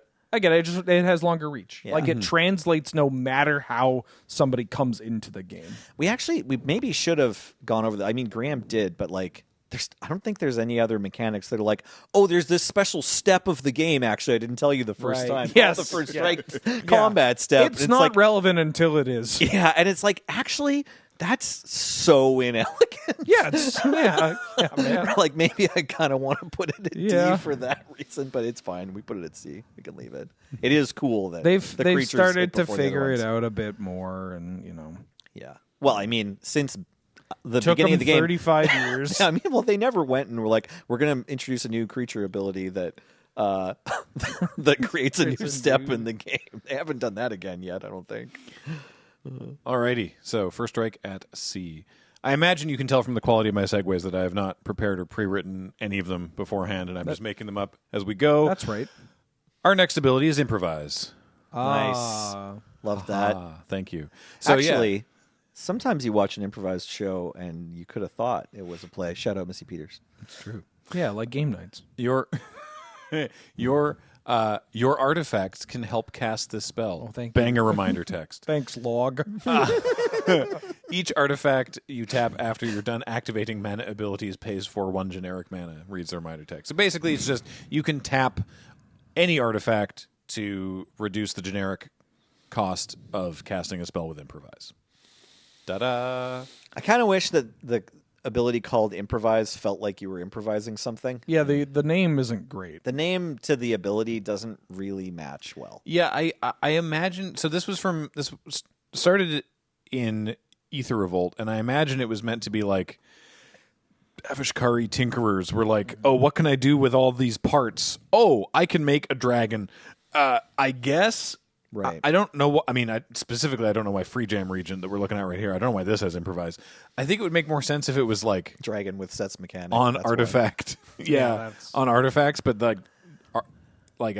it would probably be too broken. Which is why you have like a 7/5 Juggernaut for 7 with Improvise, because just being able to chain free artifacts together would probably be too powerful. They were real cautious with this out the gates, and then but also this happened before, like Aether Revolt was before the like massive uptick in treasure token creation from commander cards, and so now you have so many artifacts that you can tap for this.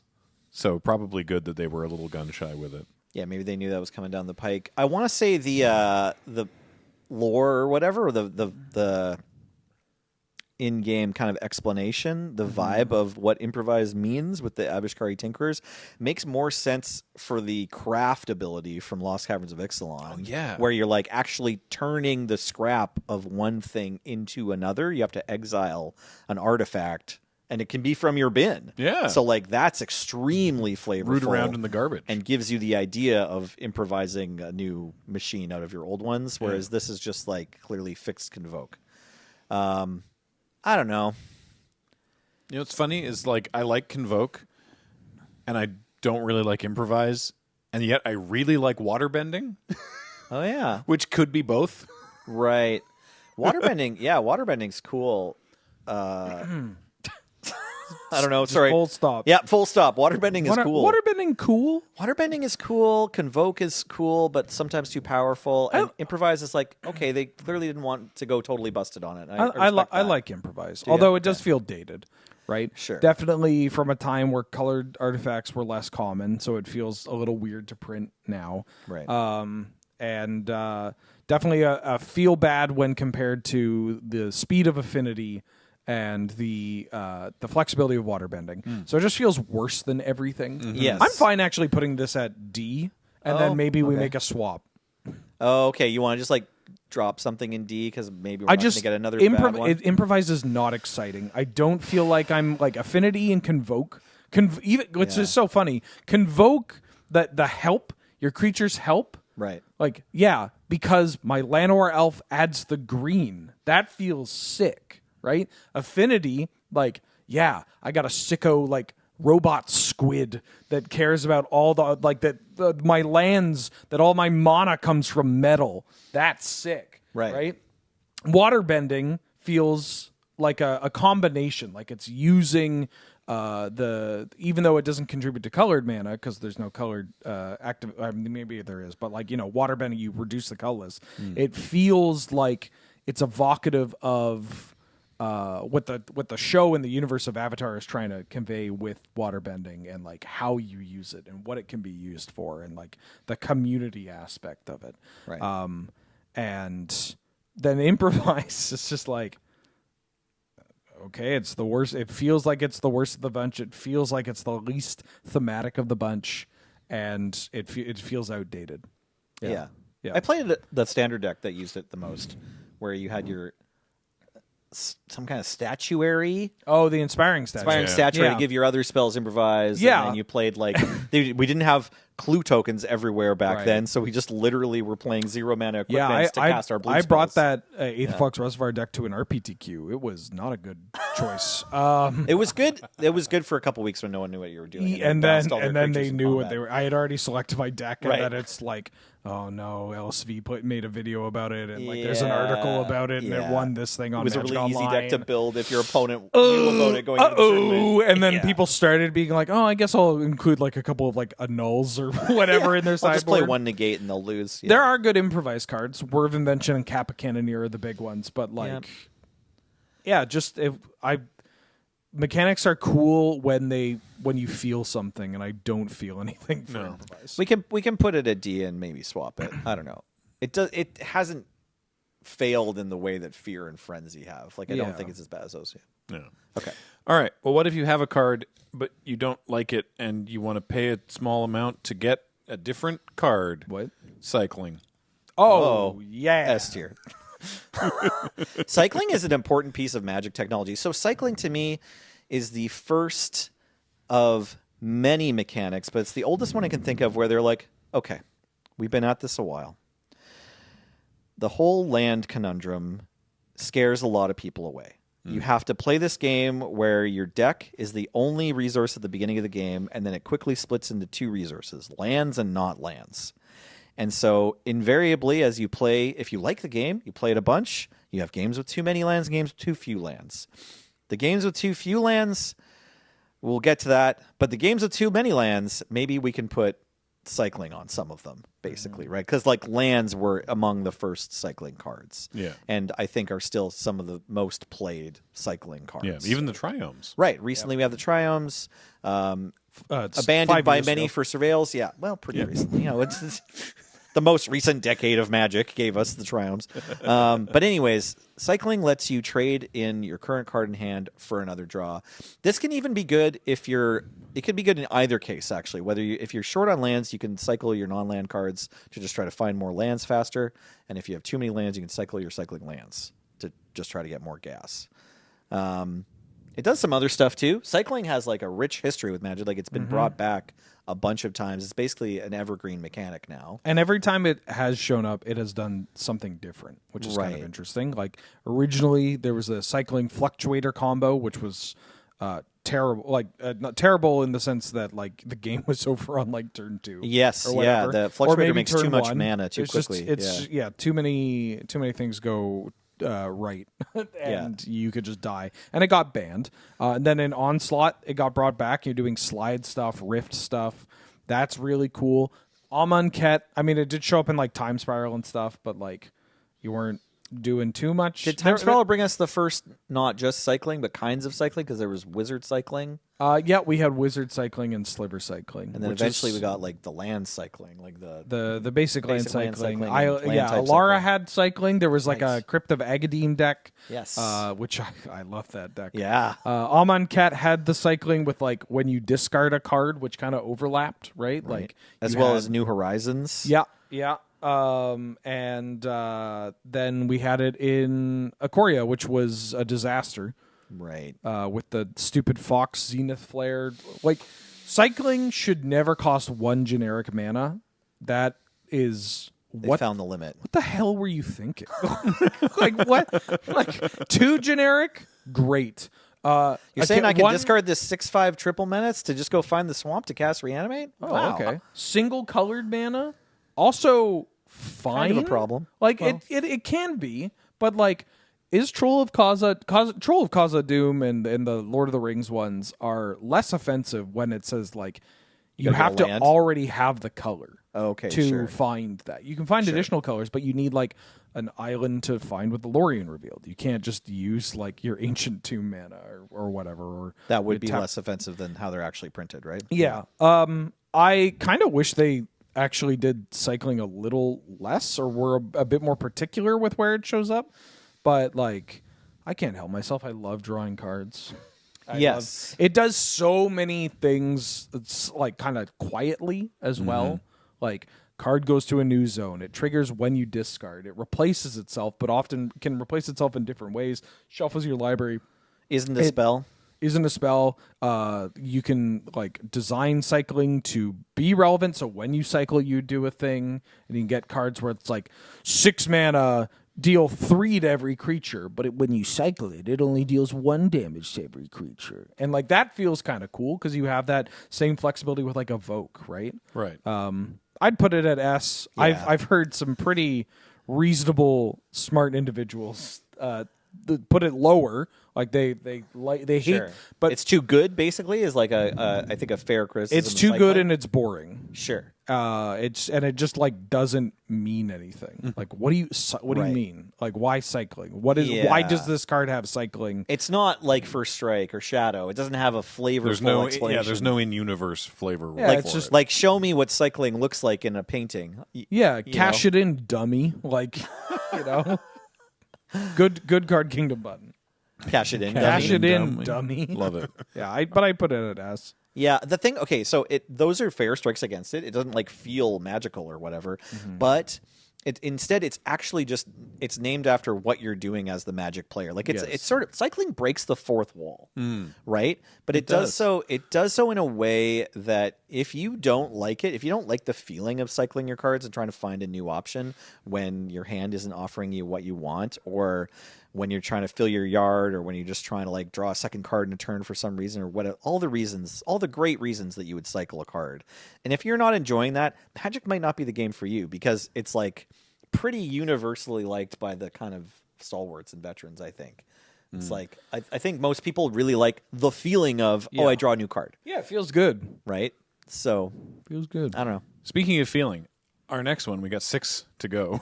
Oh god. But our next mechanic, it feels like something we've done before on the show. In fact, it feels like several different mechanics because ultimately all mechanics are kicker. It's actual kicker. Oh, easy S. It's actual kicker. Here, we'll save you time. S tier. I was gonna say, Yeah, kicker's great. So kicker is it's you can pay an additional cost as you cast the spell. The cost might be more colored mana, it might be more generic mana, it might be discarding a card, it might be paying life. You pay some additional cost, and then the spell does something else, does something more. Great. I don't think there's any kicker that are like if you kick Instead, it does a totally different thing. I think it's always it does one thing, and then if you kick it does other Sometimes things. it modifies the way you did the first thing. Yeah. Like cleave. Like cleave is basically a subset of kicker. And so we saw like cleave is like if you paid the kicker cost for cleave, you played cleave cost, do this I do instead. I will and say there's some kicker cards like that. I do think it's awfully reductive when people are like, it's just kicker again. It's like, well, yeah, but like there's dog. nuance. Yeah, you're just water, dog. Yeah. No, you are a human being with a life and a soul, and you love and you learn and. Like, shut the hell up, man. Like, I hate that stupid, reductive, jerk-off, nerd. Yeah, it's just kicker. It's just kicker. They say every mechanic's kicker, but that's partly because kicker's such a banger mechanic. You could have spent hours falling in love with someone instead of posting "It's just kicker" on Magic the Gathering videos. Come on. S tier. Yeah, it is S tier, though. Yeah, very important mechanic. Yeah. All right. Great. Well, then we'll move on to another one that is not kicker, but that is also returning in very small doses in Lorwyn Eclipsed that I've always found interesting and neat, which is Wither. Ooh. So Wither is it's a mechanic on creatures, and not just creatures, but I think mostly creatures, where it deals damage in the form of -1/-1 counters. It doesn't deal normal damage. It puts that many -1/-1 counters on something. So right now we're looking at Wild Slayer Elves. It's 3 and a green for a 3/3 with Wither. So if you attacked with Wild Slayer Elves and they blocked with a 3/4, well, your elves would die, but then they'd be left with a 0/1 because it would have 3 -1/-1 counters on it. So it's like damage that stays around. They wither. They slowly die. I like Wither. I like Wither, too. I think it's called Puncturing Blast. Puncturing Bolt? Puncture They put it on a red burn spell. Which is cool. Yeah, so like that. And you could do that without Wither. Like, you can just have a red burn spell that's like deal damage to any target. If it's a creature, it gets -1/-1 counters instead. But it's elegant that they put it on. They had Wither to do it. So many cards involve damage of some type, and like changing that to Wither or whatever is pretty cool. And like honestly, the strikes against Wither are just strikes against -1/-1 counters being confusing. But if they've accepted like, no, it's not that tough. People understand basic arithmetic and tracking. Everybody has tokens and dice and stuff now. Like the fact that they are more open to -1/-1 counters and by extension Wither means that maybe now we'll get more of a look at what you can do with Wither, because you could do. There are so many things you can do with Wither, like the burn spells, giving your opponent's creatures Wither in as a trade for something else. Like there's a lot to damage work with. dealt to this by creatures gives the creatures Wither, but it's like some massive creature or something. Yeah, that sort of design space. Yeah. I think Wither's cool. I don't know. I'd put it at B. I'm fine with B or A. Like I think Wither is this mechanic that people understand pretty quickly, and then like requires a bit of extra tracking, but like we do that. We have the +1/+1 hours lying around already anyways. Yeah. We're not trying to take that down. I like it at B. It's just like, sure, it's not that complicated or anyone's favorite, I guess. I'm fine with B. I don't need to fight for Wither. It's a good ability though. yeah. Sweet. Okay. It's on one card in the actual like main set of Lorwyn Right, Eclipse. it's on that black there's equipment. There's an equipment that gives the creature Wither, and I was surprised. It's uncommon. Just till end So of I was turn surprised too, to so see it's it. like it really doesn't. Oh, is it only Wither till end Is of it turn? the Flash one? Yes, on Barbed Yeah, it's on Bloodletter. common. It's on a common, Yeah. but It only gains Wither until end of turn. yeah, you just have the Wither the one turn, so you don't Weird. have to keep remembering how Wither works or whatever. This is what I mean about using Wither in cool ways, right? Right. Like this is dope because this there are a lot of, we've seen the kind of like Flash equipment auto equip do a thing, and we've seen it with like Death Touch or Hexproof on the blue variants and stuff like that. I think there's a red one with First Strike. Yeah. It shows up on the First Strike on the like dueling, rapiers or whatever of the world. But like, yeah, temporary wither is dope. Like you flash this in, you save your creature, you either kill their creature or shrink it, which means that like you can how you block with this card changes, which is really exciting. And then if you do just shrink a big thing, moving forward, your creature is larger. And like you have the opportunity of making other creatures larger because it's an equipment, and their thing's smaller. So it just like plays in a way that's really neat. This card's cool. For what it's worth, there is a second card. There is the Mythic. A second Wither card. Oh, there's a Has hit the dragon Lorwyn. from Lorwyn that has flying. It's a Wither. 6/6 flying with Wither. Okay, cool. I hadn't There was seen one. that one yet. There's one in the Commander product too that when it enters, it deals 1 damage to all your opponent's creatures. But that because it has goblin's Wither, it just throws counters everywhere. them. And I Yeah. think that's really That goblin's great. yeah. This is a fake card. This is not real. What, man. Spider real? Tyrant? Yeah, James it's just not made it real. up. This is a custom card by James. 6/6 flying for 6 with Wither. What's blocking? It's only 5. It's only for 5. For 5, sorry, 6/6 flying for 5 with Wither, and then whenever you cast an instant sorcery with a single target, you may copy it. If you do those spells, gain Wither. What? Yeah, this There is you go. trying to give your burn spells Wither Gives all your own burn and spells. that Wither. stuff. But yeah, what's blocking this, man? All right. This is made Wither. Okay, next up. This is I think this is very cool from like a flavor perspective. So in Amonkhet we had Embalm, which Yes. a creature would die and you would embalm it, turn it into like a mummy of that creature. So it'd be exactly the same, but it would also be a white zombie. Then in Hour of Devastation we had Eternalize. This is our next mechanic, which is they were all 4/4s. Right. Because they were being turned into Bolus's Eternal Army. Even the cats, apparently. Yep. So it did all the same abilities, except it was always a 4/4, was Eternalize. So Adorned Pouncer, it's 1 and a white for a 1/1 with double strike. That's it. And then when it dies, if it's in your graveyard, you can Eternalize it for 3 white. You exile it from your graveyard. You make a token that's a copy. It is a black zombie, and it is a 4/4. But it has its ability, so in this case, double strike. My only regret is that we don't have a slot in S. Because I Eternalize love is a good Eternalize, ability. I man. think A is okay for Eternalize. Yeah. Like Eternalize is so cool. Like you feel like you're summoning, Nicol Bolas's minions or whatever, and like other colors get to make black tokens. That's cool too. The name actually just tracks beyond Bolus too. Like you could Right. have an Eternalized card that has nothing to do with Nicol Bolas because it's like, yeah, it's eternal. Like remember me. You will not forget this because it's huge, right? Right. Like and will seemingly never die. The Embalm cards are neat. Like making another copy of the same creature is cool too.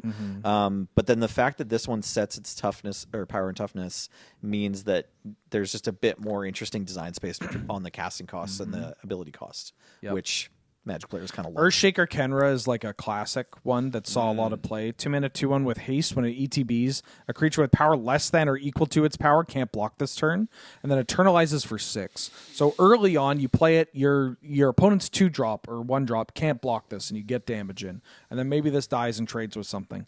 Then late game, creature's going to be bigger. So you pay more mana to get a bigger thing that just says like, nah, your glory. Well, the glory bringer is never blocking, but like your card is not blocking. Yeah. Here. Like no matter what it is. Basically. There's a couple of the cards that dealt with this creature's power, so they would do different things. Like there was Yes. the blue one, you would draw cards. The green one. Oh, champion of the wit. Yes, champion of champion. wits. Yeah, Yes. and so Yeah. it early in the game you draw 2 cards, discard 2 cards. Then later you draw 4 cards, discard 2 cards, and that's a very clever way of balancing with the Eternal. There's even like a 1-mana blue creature that is like I'm pretty sure it's like a 1-mana.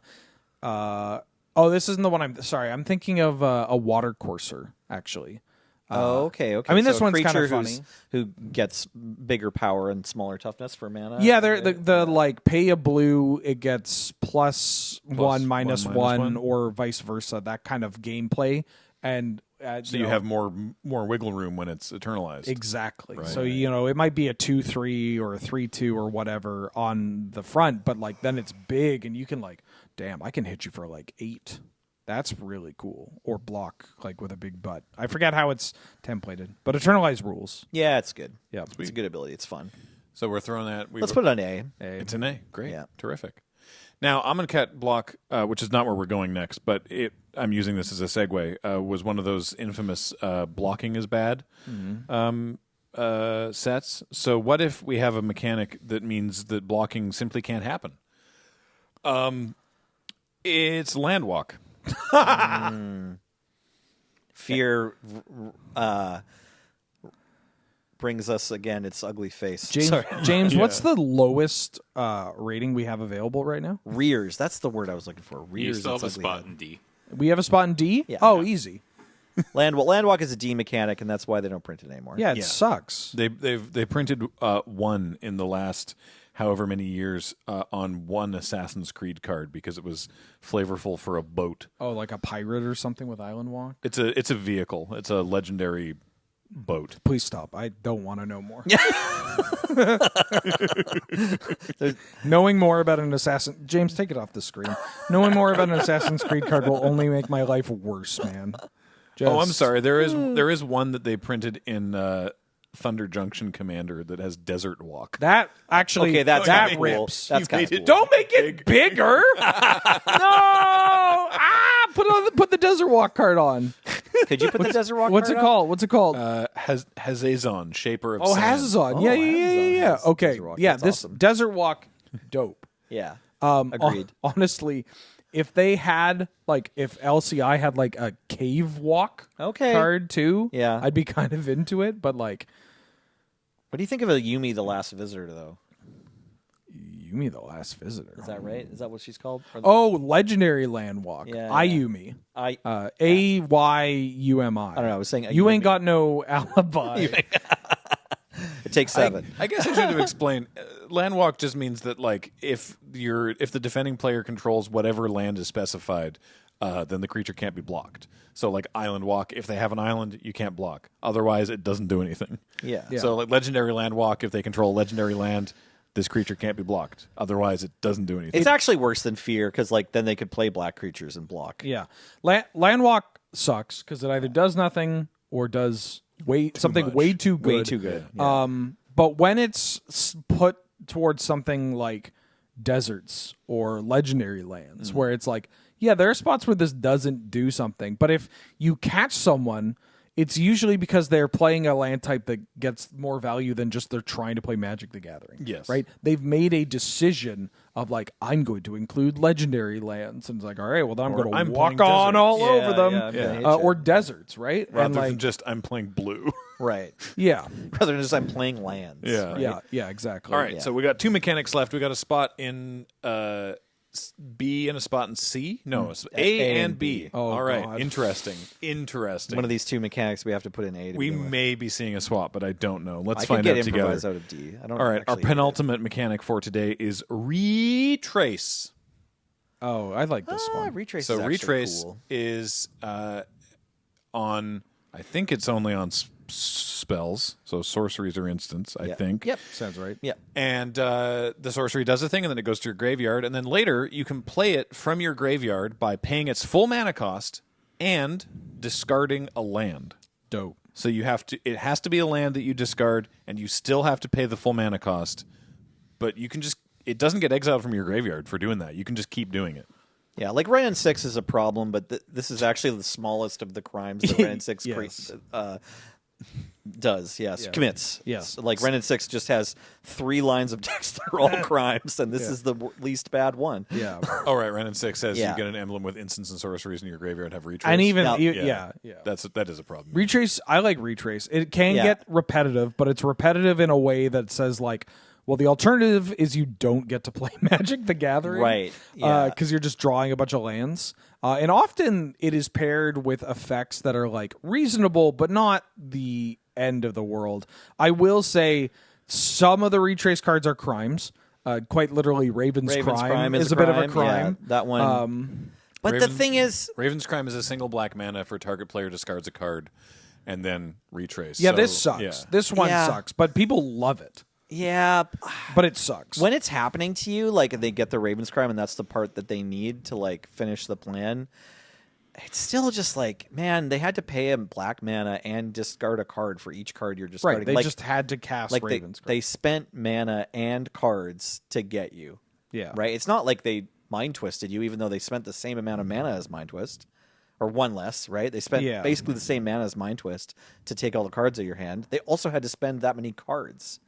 Like, in terms of like ways to make your life miserable, Raven's Crime has got to be like the most fair one from the category of like, well, this sucks to play against. Yeah, this and Flame Jab can be oppressive at times, but also like they are still just casting a spell. Like they have to use mana and a card. Yeah. I'm fine with it at A. Yeah, I like think it's fun when you're doing it, and like it's also just like there's something about playing like casually playing a couple retrace cards or whatever. You can like have them in your bin, and you can forget about them, and it's not the end of the world probably because you just used your cards to do something. You played your land to cast other spells instead, or then you remember later in the game or something. I just remember early on in our Magic the Gathering play that Jeremy Petter put together can't even remember if it was a commander deck or if it was just purely kitchen table, but it was a Call the Skybreaker deck. Oh hell yeah!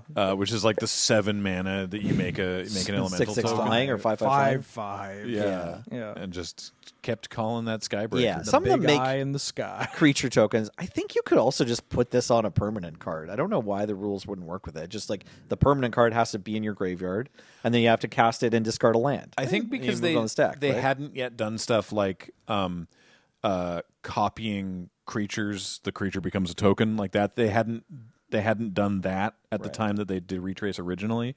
I could see them doing that now. I think it's fine. I don't know. I don't think the rules are broken. All right, our last mechanic for the day. This is the one that I think might cause a swap because in previous episodes we've talked about flying. In this episode, we've talked about shadow. What about horsemanship? Oh no, I actually love horsemanship. Really? Yeah. Horsemanship's a weird one. So horsemanship was only printed in Portal 3 Kingdoms, which was the like old not what era? 1999. No. Sorry. What era of China is this meant to be representing? This is the War of the Three Kingdoms. Yeah. Thank you. The Three Kingdoms era of China. It was only printed in the Portal set, and horsemanship. It's similar to Shadow in that it's creatures with horsemanship can only be blocked by other creatures with horsemanship. If I may. Yeah. It's literally just flying. It's more similar to flying because horsemanship creatures can block non-horsemanship creatures. Yes. Right. Yeah. Yeah. So it's actually flying. It's just it's flying.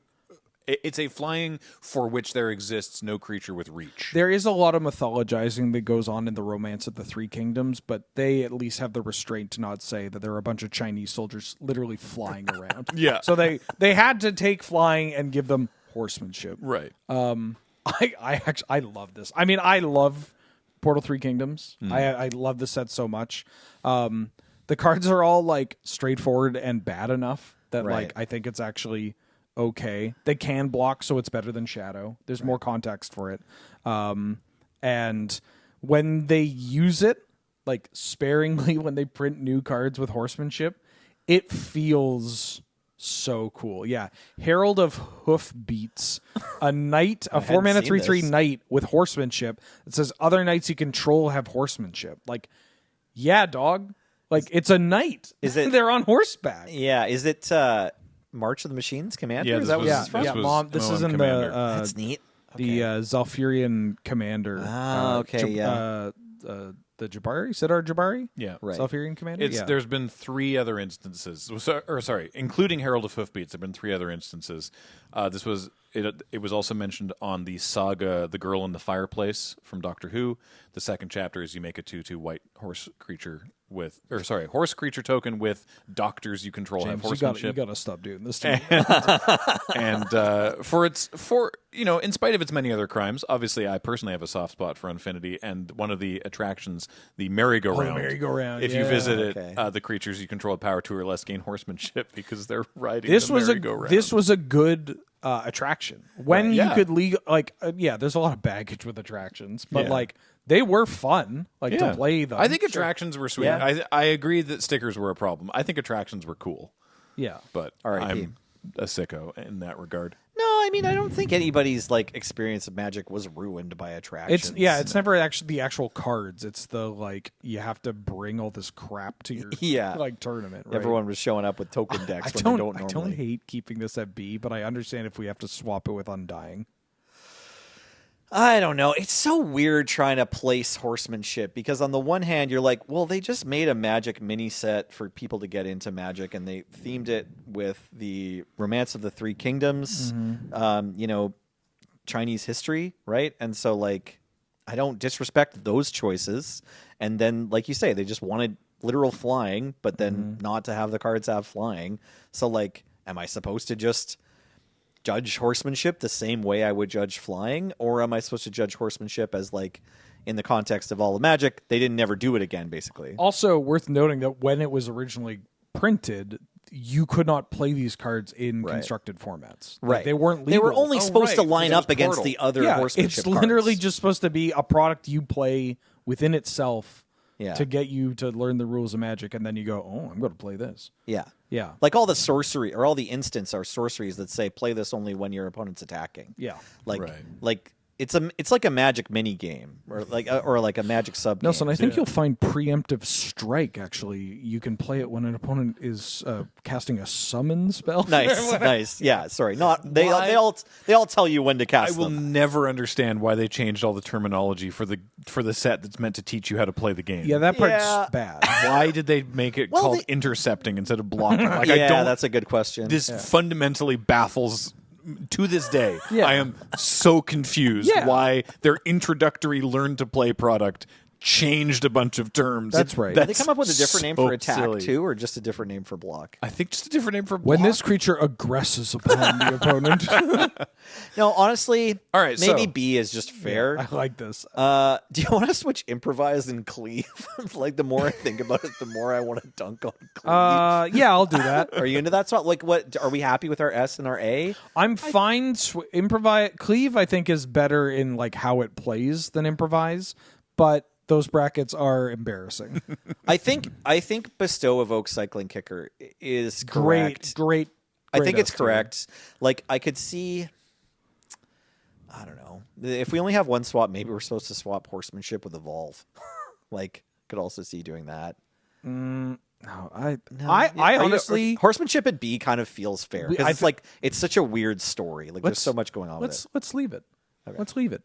Improvise doesn't inspire anything. Cleave at least inspires you to be like, look at these dumbasses, and the cleave cards see a lot of play, or they did see some play. That's true, right? That's true. Yeah. Do you don't want to switch first strike with improvise either? I wonder if we're dunking on first strike enough with C. I think I like first strike. All right. It is. All right. Yeah. All right. It is cool. A little misery goes a long way. Yeah, it is cool to have a first strike night. All right, great. Well, then that will do it for episode, 6? Mm-hmm. Okay, of ranking all the Magic mechanics. Love this as ever. We'll be back next episode with 20 more random mechanics. Okay. And then our ultimate rank off at the end. Anyway, this has been Tap Tap Concede, brought to you by Card Kingdom. Check out cardkingdom.com/LRR. Getting that LRR on there is really, really helpful for us because it lets them know that we're the ones who sent you over there, which we do because we think that they're a great place to buy your Magic cards or sell your Magic cards. Also, that works. And, of course, everything we do here at Loading Ready Run is brought to you by you and your kind support of our Patreon at patreon.com/loadingreadyrun or by becoming a member on this YouTube channel. Member shoutouts at the end of this episode. Until next time, I have been Graham, joined by Nelson. Thanks, Open Square Bracket, for watching Close Square Bracket. Wheeler. I technically had 3 drinks. James has been on tech. Heather gets these online. Thank you all for watching. We'll talk to you next time. Bye, everybody. Bye.